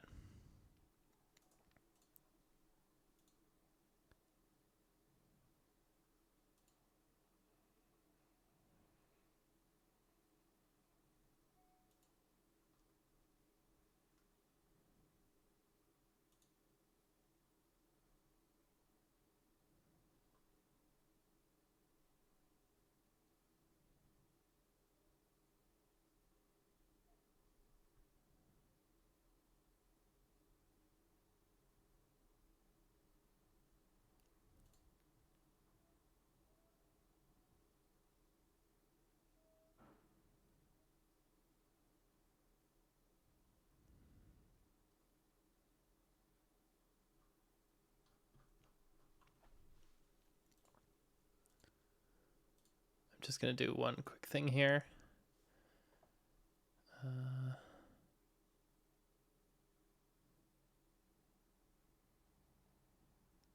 just look at these examples, see if I see a shortcut here.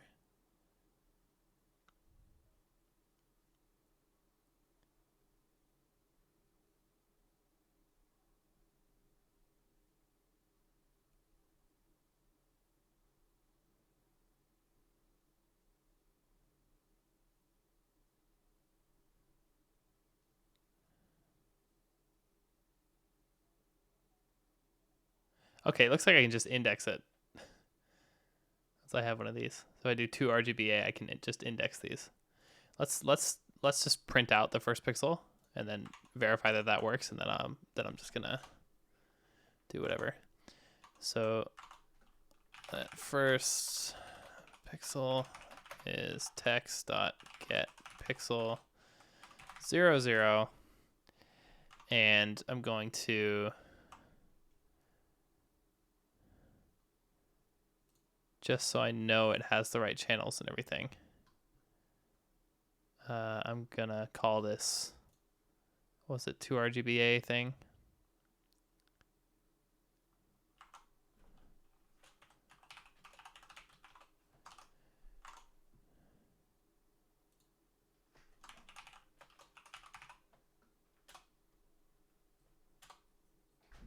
And get pixel, by the way, I think this, oh yeah, I'll just panic if it fails, so that's great.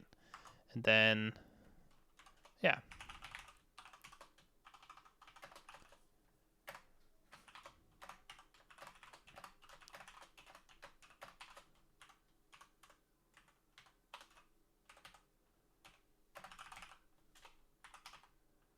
Actually, we can do this even, I bet.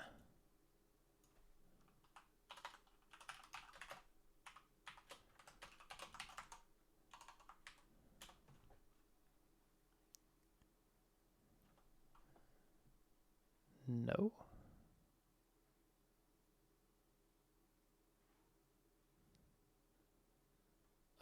Okay. Is that not a method on Pixel? I thought that's exactly what this was. 2RGBA.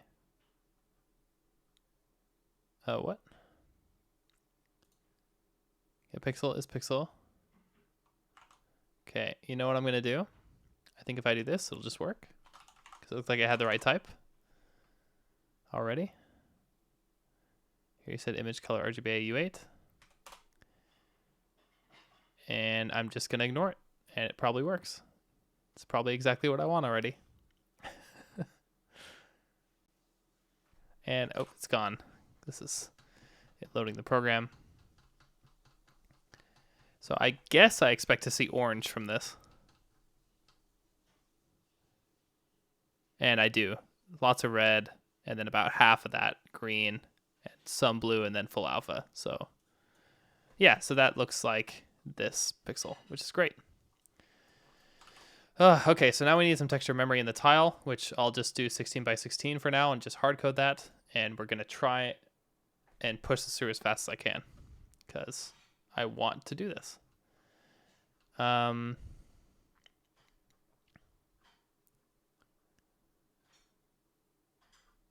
So I should have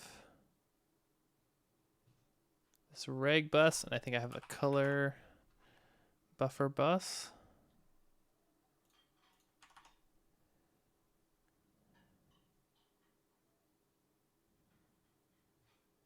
I'm basically just going to copy all this, I think.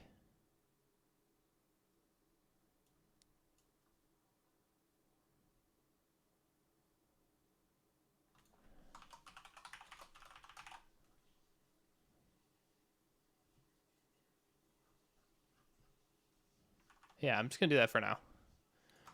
We need to do this more properly later. But now is not later. We'll just hack it.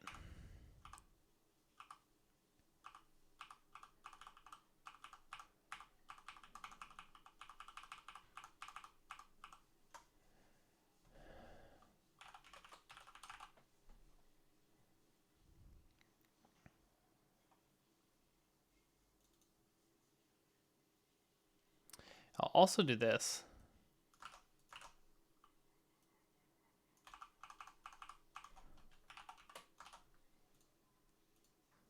This will actually be the same for now. Again, eventually I want to have like a max texture size and do all that fancy stuff, but not yet. So let's see. I think this will just work. We have everything readable, and there's also this, it expects that the pixel pipe will sometimes write to this, which is actually not correct. In fact, the write port here will only be if the bus, yeah, like the bus from the CPU is active. So we get to remove all the conditionals for the pixel pipe because none of that will never read here.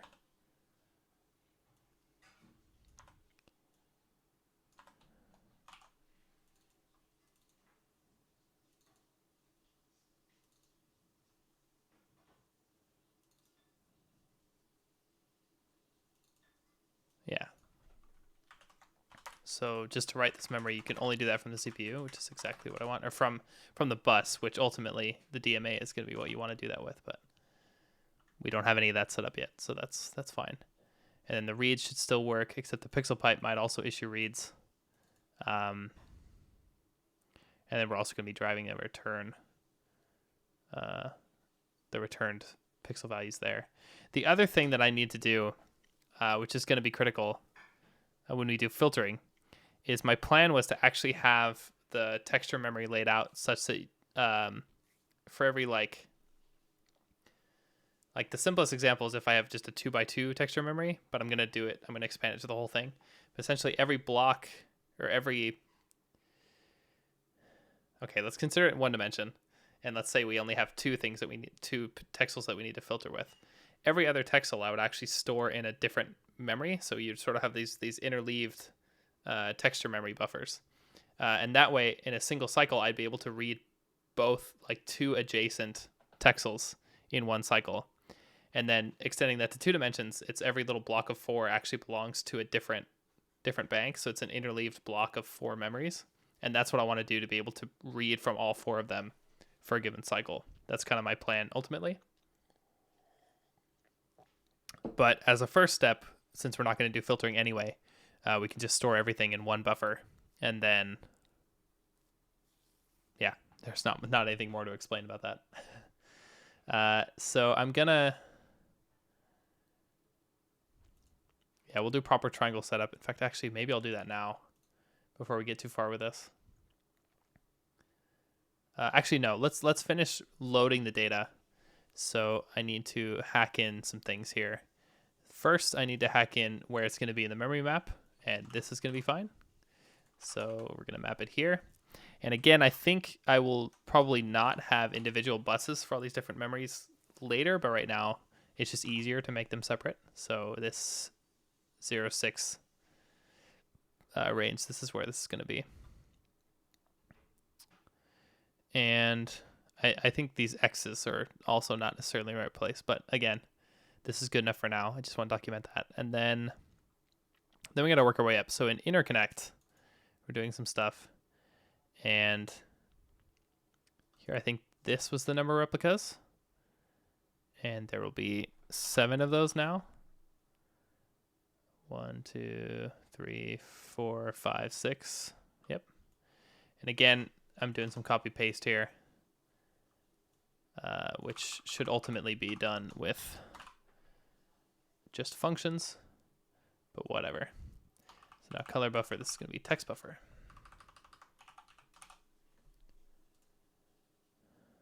Easy.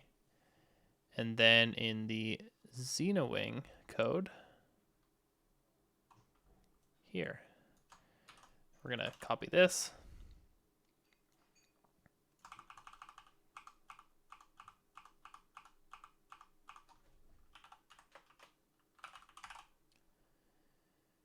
And I think I also had here, or actually, what was this? This bus header was 8 bits because there were 256 of those, whereas this will be 3 down to 0. This will be 4 bits. So there's going to be 16 texels. This needs to be handled more properly later. It's fine for now. I think if we build this, well, it won't work because we haven't hooked up the pixel pipe stuff, so Kaze is going to complain. As it should. We want it to complain. Yep, attempted to create a signal for an output called text buffer read port adder on instance of pixel pipe, but no such output with this name exists on this module. Good error. Good job, me. So we need to do that. The first thing I'm going to do... Well, I think, yeah, we already have everything hooked up, assuming all this stuff comes out of the pixel pipe. And so what we're going to do is when we have S and T, and we figure out these floor values,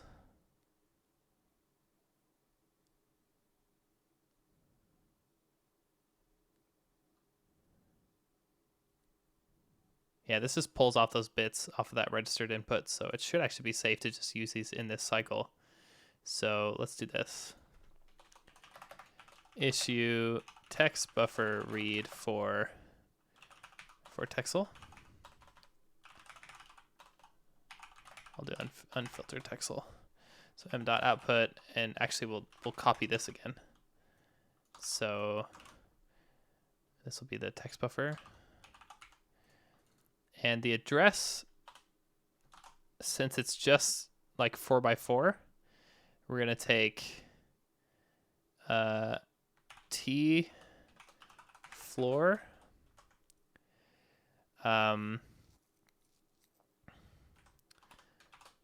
dot bits, and we'll take, I mean, just the lower bits is fine. We'll take the lower bits of that and then concatenate them with s-floor dot bits 3 to 0. So the lower bits of t with the lower bits of s together should be an 8-bit value. No, a 16-bit value. Sorry. No. What am I thinking?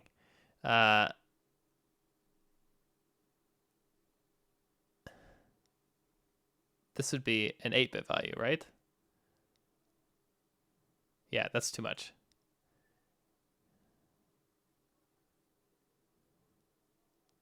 Why am I suddenly struggling with basic math? I am so off today, you guys. Okay, so the text, 4 bits, 4 bits, 16 by 16.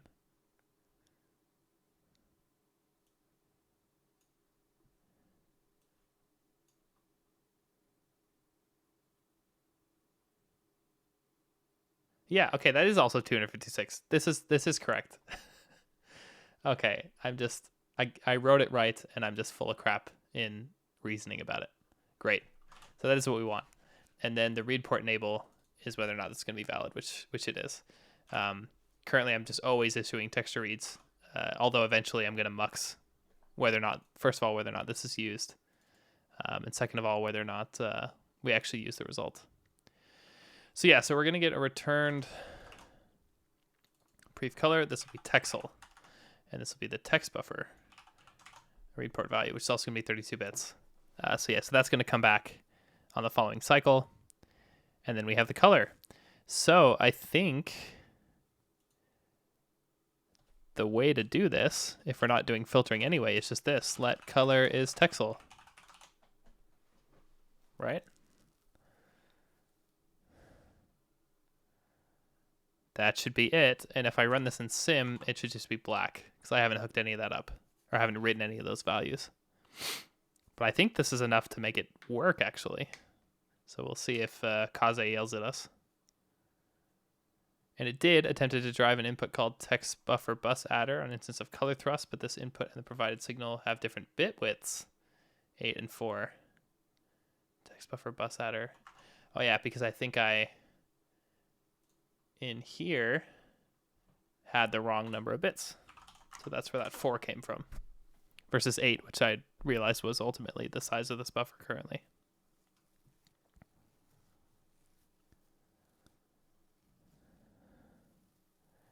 So I believe this will work. Or well, again, it's going to produce a black triangle, because it should be reading the texels and they should be black. And that is what we get, so that's a good sign. And so then finally what we need to do is update, or actually upload, all this texture data. So the way I'm going to do that is with a bunch of word writes. So we're going to use this write. I could use this write reg primitive. I'll use this write word primitive. So here we'll do upload texture. And in fact, I'll actually print that. I think I have some right line stuff for colored output or whatever. Yeah, like this.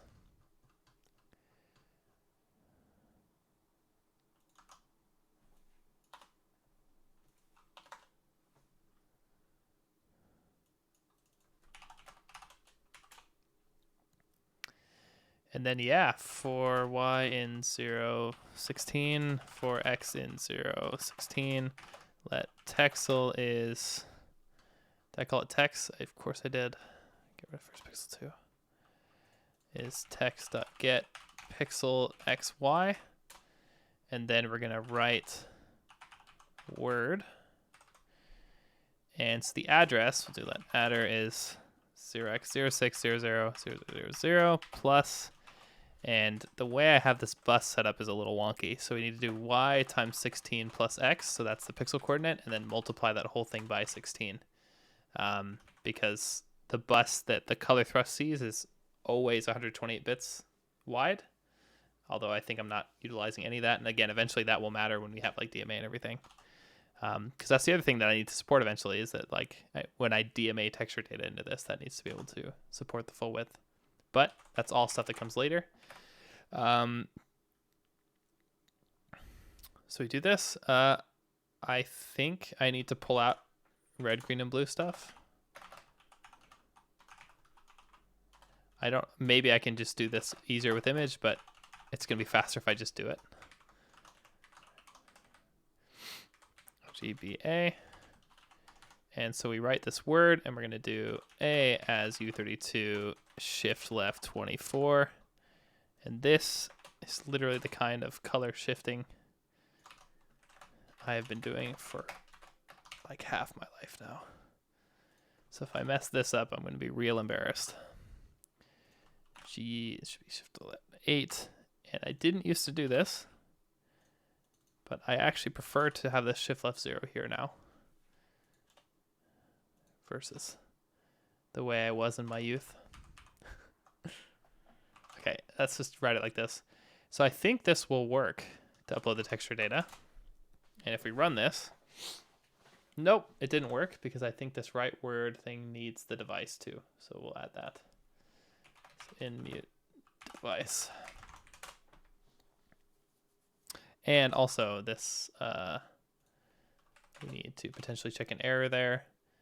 And then why didn't it like that? Oh yeah, I need to dereference that, I think. And if we do this, we might see, I believe we're going to see this part of the texture upside down. We're going to see this big fat eye. Because these device coordinates should be like vertically inverted because I'm doing the OpenGL convention here. No, I know it's wrong because first of all, we do see this color, right? And this means that we're not scaling. We're not doing the triangle prep correctly. We're not scaling everything by the texture dimensions. And that is intentional. I did not do that. Or I intentionally left that because I might as well copy the more or less correct code for this if I'm going to write any code for it. And so for this, you can see here I scale this. I scale these texture coordinates, and I also apply like the proper bias and everything so that we sample the texel centers at for the pixels. So I'm basically going to copy this code, and this is not all the code I need to copy, but it's some of it. So we figure out bounding box, scale area. So I had it here, it looked like. Which is, I'm more or less matching the code here. Also, this has some extra like texture width and height and everything. I'm going to do it like this. Back to splat 16.0 to do proper value.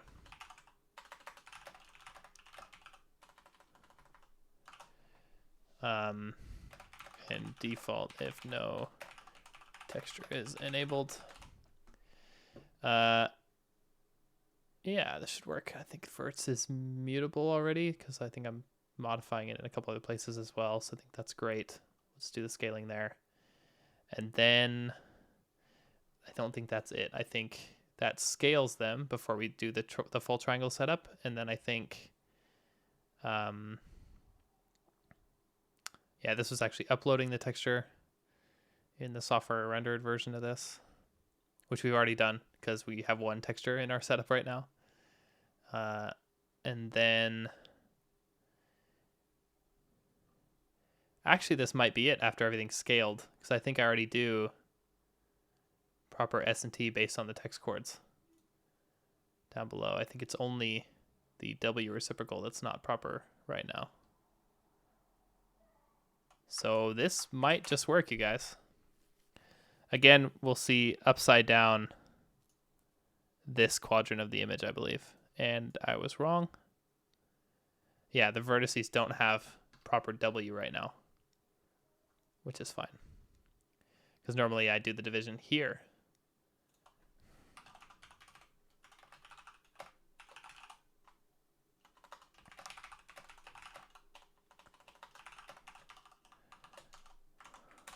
Oops. What? Where did my cursor go? There it is. Okay. Going crazy over here. But I think this might work. Again, we're looking for this upper right quadrant. Or I'm saying quadrant, but upper right half. But upside down. And do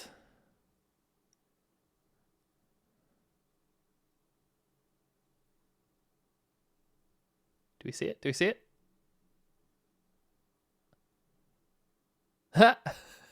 It's real messed up, but we do see something. This is not what I expected. At all.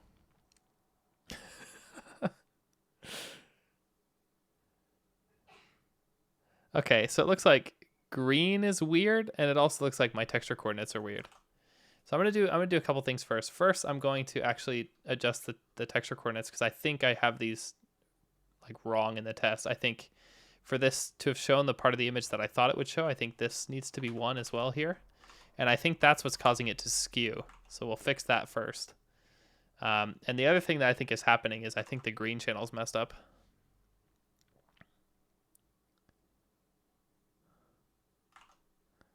Yeah, maybe that's what you're pointing out, Tiberius. 6581. Not a bad choice, although I must admit I do prefer the 8580. All right, here we go. Now we can see that we do indeed have the correct portion of the texture upside down. It looks great, actually. Except again, is that our green channel being messed up? Looks like green is 255 right now. Or at least wrong. There it is. Let's see. Color is Texel. I'm going to check one more thing. Or maybe that's what you meant, Tiberius, is that I didn't change it correctly when I uploaded the Texel. Yes, you're right. Good call. That's a nice catch. So then that's probably the issue. That makes more sense than the other issue. That makes more sense than what I thought it was before, that the green channel would be messed up, because I couldn't think of why that would happen. Again, it takes a second, but there it is. Oh, I'm so glad I made this my test texture. This is so wonky. But there it is. We see some like doubling at the bottom. That's not great.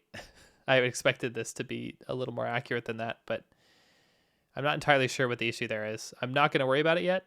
Probably just precision somewhere. What I want to do now, actually, is I want to re-enable like some kind of color. So if we make these different vertices, like actually before I test this on the device, I want to do this. Give it some kind of test colors on the different vertices such that we can test that if we color the texture, or if we color the vertices, it will also affect the texture color. That's what I want to test. So we'll just color all of these with RGB, because that'll be fun. And right now this won't do anything because the pipe itself, oh yeah, splat is the wrong one. We need new here.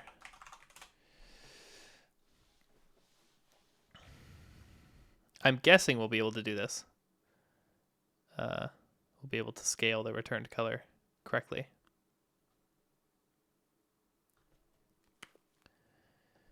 we may need to register the return to color for a cycle or not. But yeah, this is the same result, which is what we expected, because I didn't actually update the RTL. So yeah, so we have the color and the texel, and I guess we just need to multiply those together. So let's just do that. I think what I'll end up doing is like do texel blending in one stage and then like previous color blending in another stage. So this will end up changing quite a bit. But anyway, this is just an 8x8 multiply, and then we'll just take the upper bits because the color and both colors are already assumed to be in the right range. And I haven't clamped anything, which I need to add at some point in this pipeline. But yeah, so I'm just going to do this. I'm just going to remove all this previous color stuff. And we're just going to call this texel. And these are all the right indices. I just have them in this order that I find easier to keep track of in my head. And for these, I should probably also at some point just make this code nicer to read. But all we really need here is R times texel R. And actually, these are not the correct indices because we need to take the upper ones. So this will be 15.8 because 16 or 8x8 multiply will give us a 16-bit result. And so we want the upper bits there. So G times texel G. Blue times texel blue, and then alpha times texel alpha. Something like this. And then we can just output that color.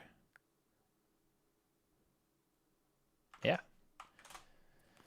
So this probably works in sim and maybe works on the device. Due to timing, we might need to split some stuff up into stages, but I actually suspect that this will work on the device as well. That's my guess. And we are being wasteful by uploading the texture every frame, I think is the way I wrote this now. That's a bit stupid, but who cares? I'm pretty sure that's what all these writes are. That's what it looks like. There we go. Look at that. I think that's correct. Let's see, because if this is flipped, then this top right corner here would be blue. And that's blue on top of this like yellow and red where there is no blue in the texture. So I think I might swap some colors of the vertices in order to verify that. But I think, like if I swap these green and blue ones, I think this is correct, which is awesome.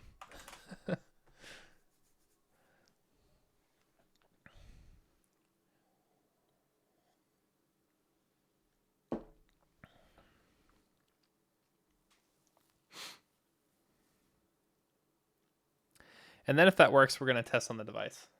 And if that works, I think I'm going to call it a night because, yeah, see, there you go. Now you can see that that one color is blue. I think that corner already was blue, but now it's like pure blue. So, great. This, I'm totally convinced. And then the other change I want to make is just in the software. So I think we can already start compiling the hardware now. So if I go and make my generated RTL again, and I'll turn on my device and everything too while I'm at it. Overlap a bit here. It's the ugliest texture. But again, some important points. I'm really happy I made a very recognizable and oriented texture to test this. That always helps. So I'll enable my device stuff. And then this finished, right? Yes, so then we can start building. Here I need to close this. Everything's going to be out of date again, which actually you can see up here. Maybe you can't see that, but It says that there. And then here I need to generate the whole bit stream. So we'll go through the whole thing. Now, one thing that's different here that I don't think I tested yet is these 8-bit multiplies. I think they're gonna work timing wise, but we might have to pipeline them more. These multiplies here, which again is fine. It just adds a little bit more latency. I'm not too worried about that at all. So we might do that. In the meantime, I can work on changing the software against the simulator. So I wanted to bring back the random stuff here. The random triangle setup stuff. What I'm going to do is copy this because I do want to have this initial one as a test. I think that's a really good, really useful test. But then I want the positions especially to be random. And I'll run that as its own test, and then I'll make the colors random as well. And I think the other thing I actually want to do with these random ones here is, like, this is times 2 minus 1 to go from -1 to 1. I think I also want to do times 2 so that these triangles can potentially cover more than just what's on the screen. Now that I'm more confident that, like, the edge interpolation and everything works properly, I'd rather see things stretched and everything, so we'll run this. And you guys will be able to see just how much faster things are on the hardware if you guys didn't catch my more recent streams as well. It's quite a bit faster on the hardware. Again, we're being wasteful by always uploading the texture, but yeah. So there we have that same area of the texture, I guess, because I don't think I changed the text coordinates. No, I didn't. But now we're trying a bunch of different triangles in different places, so this will update and to get real weird. I think that's pretty funny. Again, you can see that, like, the cycle count is the same because we added a couple cycles latency, but the pipeline itself, or I mean the throughput is still, 1 cycle, 1 pixel per cycle. So even though we keep adding texturing, filtering, eventually depth buffering, like all that stuff, the actual throughput is about the same. So that just comes down to the fact that I designed it that way. It seems to be working. I'm actually going to remove that part because we're going to see that anyway. And then I also wanted to have random color.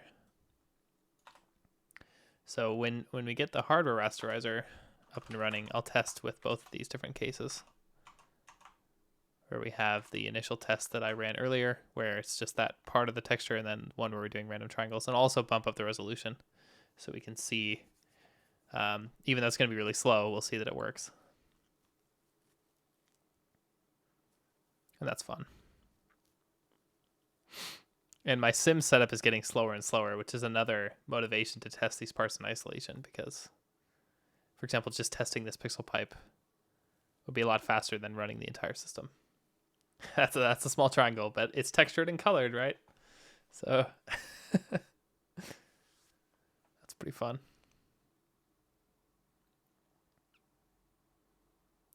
I mean, this stuff is working, you guys. Like, it's pretty cool. Again, I have no blending at the moment, but that's also fine. That's more of these, just like multiplies and stuff. And also with blending, I need to start supporting like different modes. So I might do something to test, but for example, right now it's always coloring the texture, which is always what I want.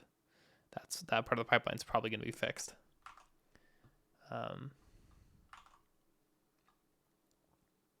This just looks super weird.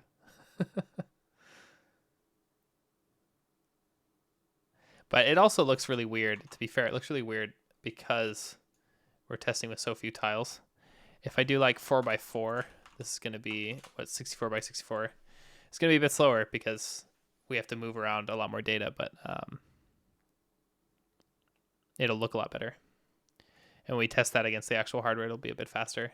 And then the bottleneck is totally the UART stuff, which, again, on the actual device won't really matter. Oh, whoa, that's scaled. Let me scale this down. You can see a bunch of my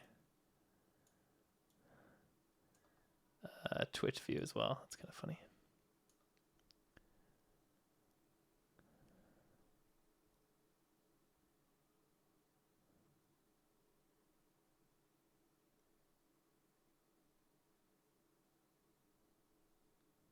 So now it's rendering multiple tiles because the triangles are going to cover different tiles. It's going to take a bit longer. Because also the sim setup is simulating the full UART, which is mostly for peace of mind, actually, just so that I know that stuff works. That I'm literally testing against like the same interface that I test against with the real hardware. I think that's kind of cool, but it's pretty slow.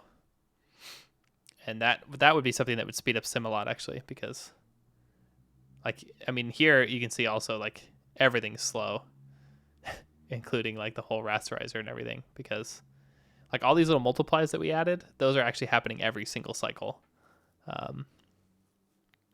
which is kind of shit. On real hardware, it doesn't matter because everything's in parallel anyway, but when it all has to execute on my serialized CPU, then it matters quite a bit. And I may look into like multi-threading the simulation in Kaze, but I don't know. I feel like I won't need to do that by the time this project is said and done. Because again, I'll test all of these units in isolation more or less. So, yeah.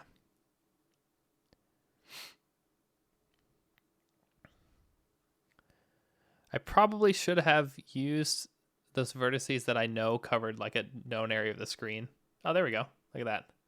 So again, there's the same area of the texture. Again, this top area. Wasn't it?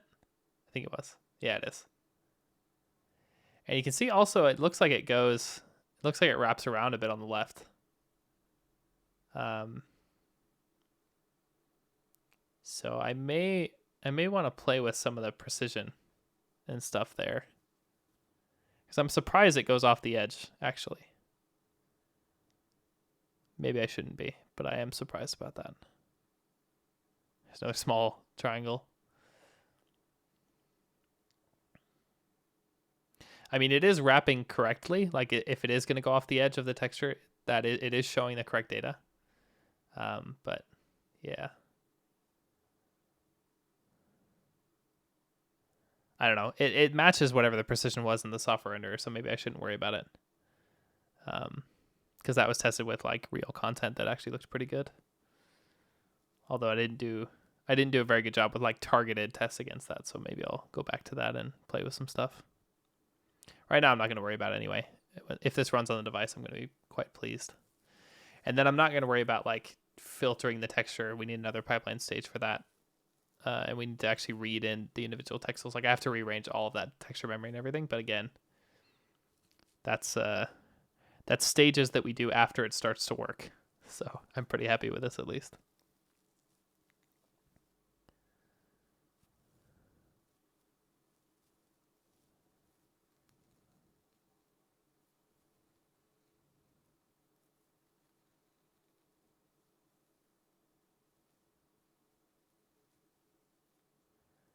And actually, I just realized I'm probably going to end up swizzling the texture data as I upload it into memory, just so I can make sure that as I'm shifting 128-bit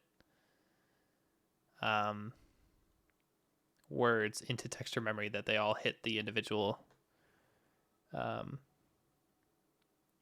memories I'm going to use for the 4 different texture memories. So maybe I'll end up swizzling that just by mapping the ports that way. That's probably what I'll do. And then the software has to swizzle that, or maybe I'll like make a pre-processing tool for that. So the pixel data has to be like reordered in order to support that. But that won't be too hard.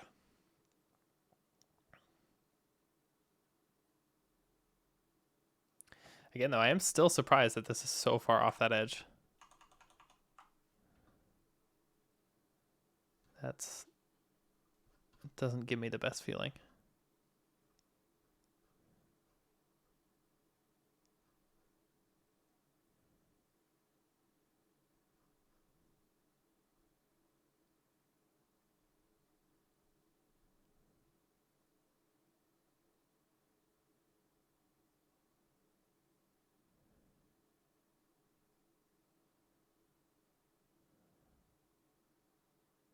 Oh, you know what? No, never mind.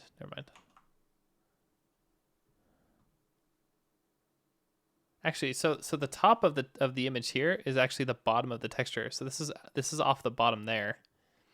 What's probably happening here is that this does go like slightly on the bottom, but it probably would filter. After filtering, it'd probably show mostly the next color. I'm guessing that's actually what would happen here. Because I don't think we saw this go off the edge when we only like rendered that one texture. But right now, because we only take the floor coordinates, I think that's why we see this here. So it's actually probably quite accurate still and probably fine. It's just the lack of filtering that makes it so obvious.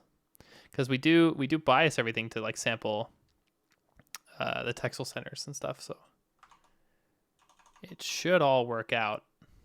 And again, it did look quite good in the tests that I ran, so in the software renderer, so that's probably why we see that now.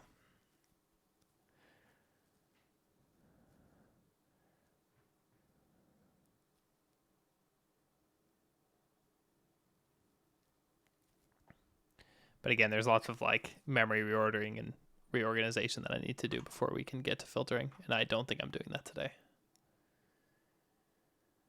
Because it's already been 2.5 hours, about a little bit less, because I started a little bit late. But I suspect that this synthesis and everything goes well.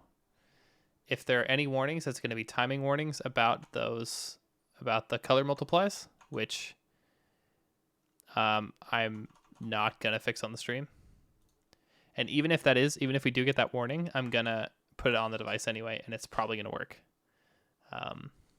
So it'll be good enough for today if that's the case, but it might also be fine. I wouldn't be surprised either way. I'm hoping it's just going to be fine and we don't have, and it does actually pass timing.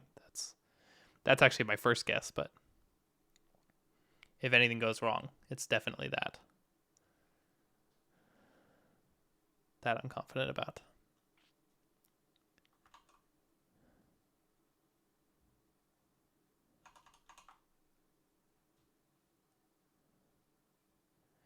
And then once it's on the device, I might also mess with the software permutations again, or the parameters again, just to test a few different things. And it was successfully completed with no warnings. Well, actually a lot of warnings, but no timing errors, it seems. So I'm going to open the hardware manager, and away we go.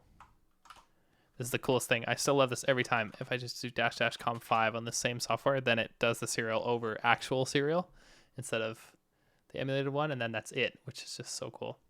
But first we need to set everything up so that it can see my device. So close, you guys. But yeah, I expect that this will work since it's compiled. That's generally been the case. If it compiles and it passes timing, then it's gonna work. So I'm gonna hit program, and we're gonna run this in the meantime. And you are now seeing output from the real hardware. Oh, what up, you guys? That's so cool. As you can see, this is much faster. Again, the UART is the bottleneck. But yeah, much faster. So cool. I get so excited every time. I'm going to scale this down now first because I'm going to change some software parameters, including bumping up the resolution. I'm going to double that because I can. And I'm also going to change the scale here to compensate. And then I'm going to, let's see. Yeah, HDMI out would definitely help with speed. I'm actually not going to test with this original test setup that we have. Actually, I do want to see that. Let's do that first. Yeah, actual HDMI out would help. But then I need to do, before I set that up, I actually want to get the DMA and everything working first. So it's a long ways away, unfortunately. So I'm holding reset on the device. And I've noticed also sometimes at a reset, the device seems to get stuck. And I actually think it has to do with some bad state in the FTDI chip. But I'm not entirely sure about that. There we go. Look at that. Oh, that's so cool. So again, yeah, in fact, here you can actually quite clearly see that's definitely filtering. That's the issue here. As you can see, it's about a half texel off, and that's because we should be sampling like the texel centers, right? So the center of a pixel should match with the center of a texel. But because we take the floor here, we always see just the color of like the lower texel. So I think actually our S and T offsets are perfect. And again, I'm assuming that the W scaling is correct as well, although I don't actually know that. There's actually a good way to test that. Since we know that it will scale S and T with, the 1 over W, what we can do is we can prepare this W inverse, 1 over 2, for example, and then it should double the texture by the time it gets through the rest of the pipe. That's what I predict. So then we can actually test as well that it should be perspective correct by the fact that the texture will double. I think that makes sense.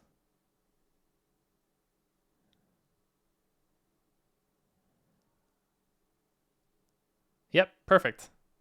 So then I would assume that the perspective correct stuff is also working, which is great.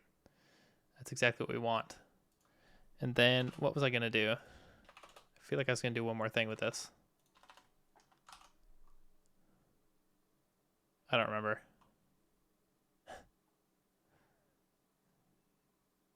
Yeah, I don't remember. It works.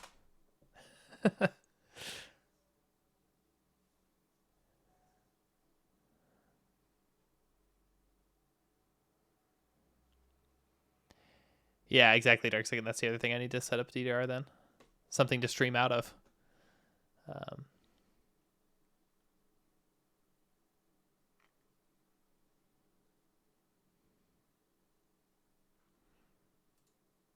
I mean, there you go, right?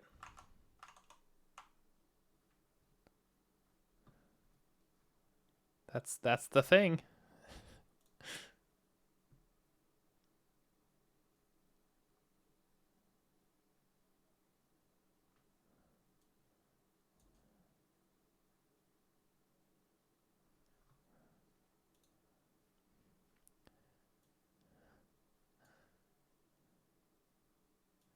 I'm just gonna get a little screenshot of this. Oh, that's kind of fun that Paint resized the window like that.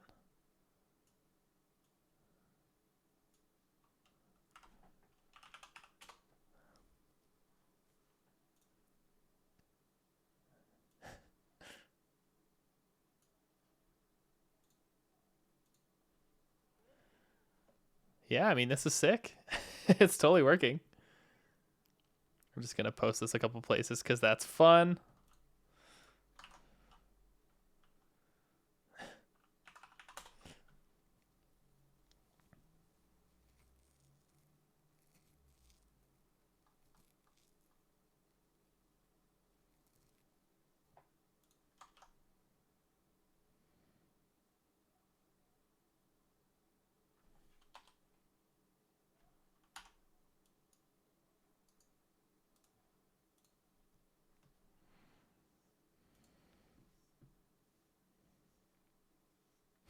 Yeah, too. Sorry for the timing.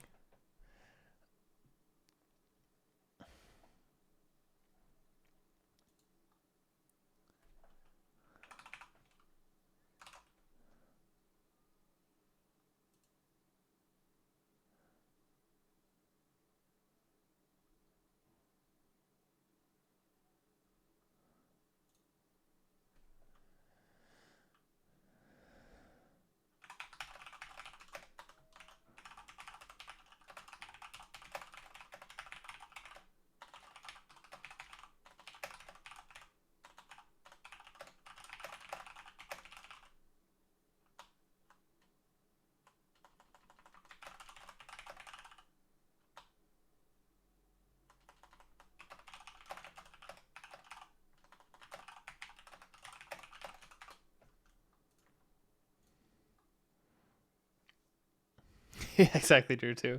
Get out of here, and then I'll make a lot more progress.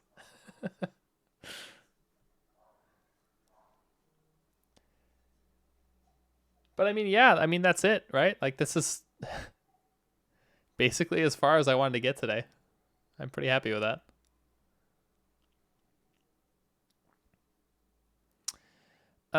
Yeah, so what else needs to be done to get this in the risc-v CPU? So all this triangle prep that I'm doing on the CPU or on my PC, that all needs to be moved to the risc-v CPU. So one of the reasons I'm putting that off is because I want to basically write a whole fixed function, or not necessarily fixed function, but a fixed point, like vertex transformation pipeline, that I believe that then I'll be able to get working on the actual risc-v CPU relatively easily. So I think that's kind of the thing. I need to figure out how it's all going to work with fixed point math, at least as much as possible. Maybe I end up just finding some like soft float support and just start porting the code. And also before that, I would like to kind of figure out a bit more about how the tile binning and stuff is going to work. So basically I have to move all this driver stuff over there. And yeah, I would say that's it. At least like this exact test could then basically work if I did that, where it would still be streaming pixels out of UART. So before I do all of that, I also need DDR set up. I'll probably want scan out and DMA before I do any of that, just to move the data back and forth faster. So all this will be done in like sim, but yeah. So it's mostly, I mean, it's basically just moving the driver and all the triangle prep, but there's a lot of unknowns there still. Which is also another reason I set this up like in a really isolated test, because I knew this would be motivating to do. And I didn't need to solve those other problems yet, which are kind of hard. But I feel like really motivated after doing this. So I think, yeah, in a few weeks, we'll see how far I can get. Especially because in a couple weeks I start vacation and then I'm off for a little while. And obviously I won't be working on this the entire time, but I'll probably be able to make a good amount of progress during that period. So that could be fun.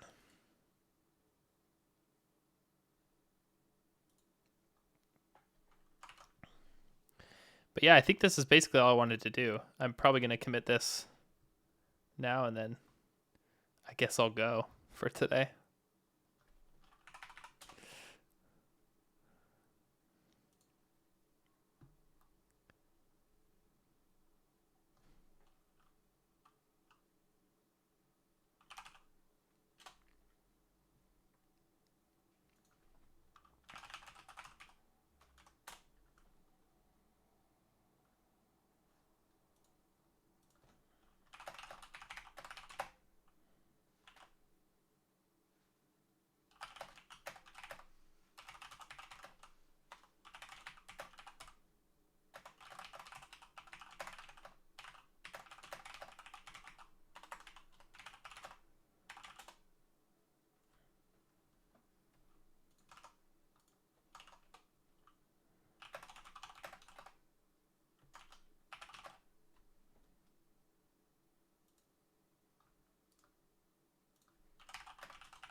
Oh, that's cool, Dark Second.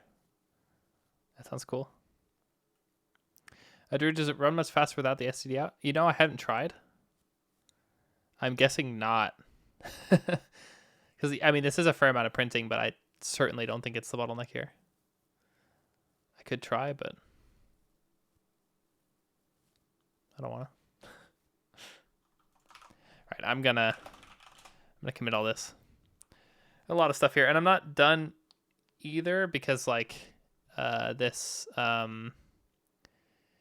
reciprocal 2, I would like to port the standalone test. I would like to move that as a test in the sim tests here too.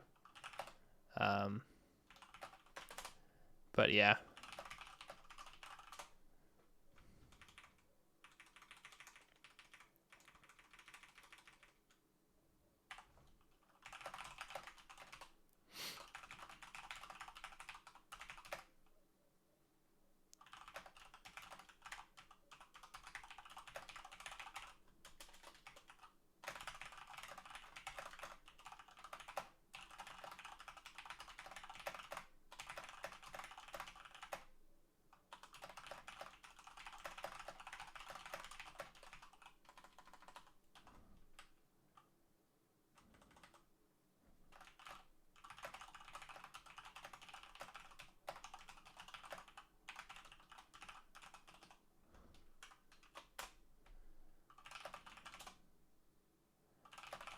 Yeah. that was easier than I thought. Mostly because I expected to spend some more iterations on that reciprocal. That was basically just going to be educated guesses until it worked, which is fine sometimes. Sometimes that's the right way to do software as far as I'm concerned. Or hardware in this case, I guess. Yeah, see, there you go. There was a case where we got a bad byte coming out of this. I should actually investigate that at some point and see if there's something wrong with the RTL, especially with regards to sending out like rogue data after reset or something. I don't know if that's an issue or not. So I probably should investigate that. But anyway, I think that's it for me today then. What to say? I'm pleased. I'm not as pumped as last week because I'm not as surprised, but this is awesome. Anyway, thanks guys for hanging out, and I'll see you next time.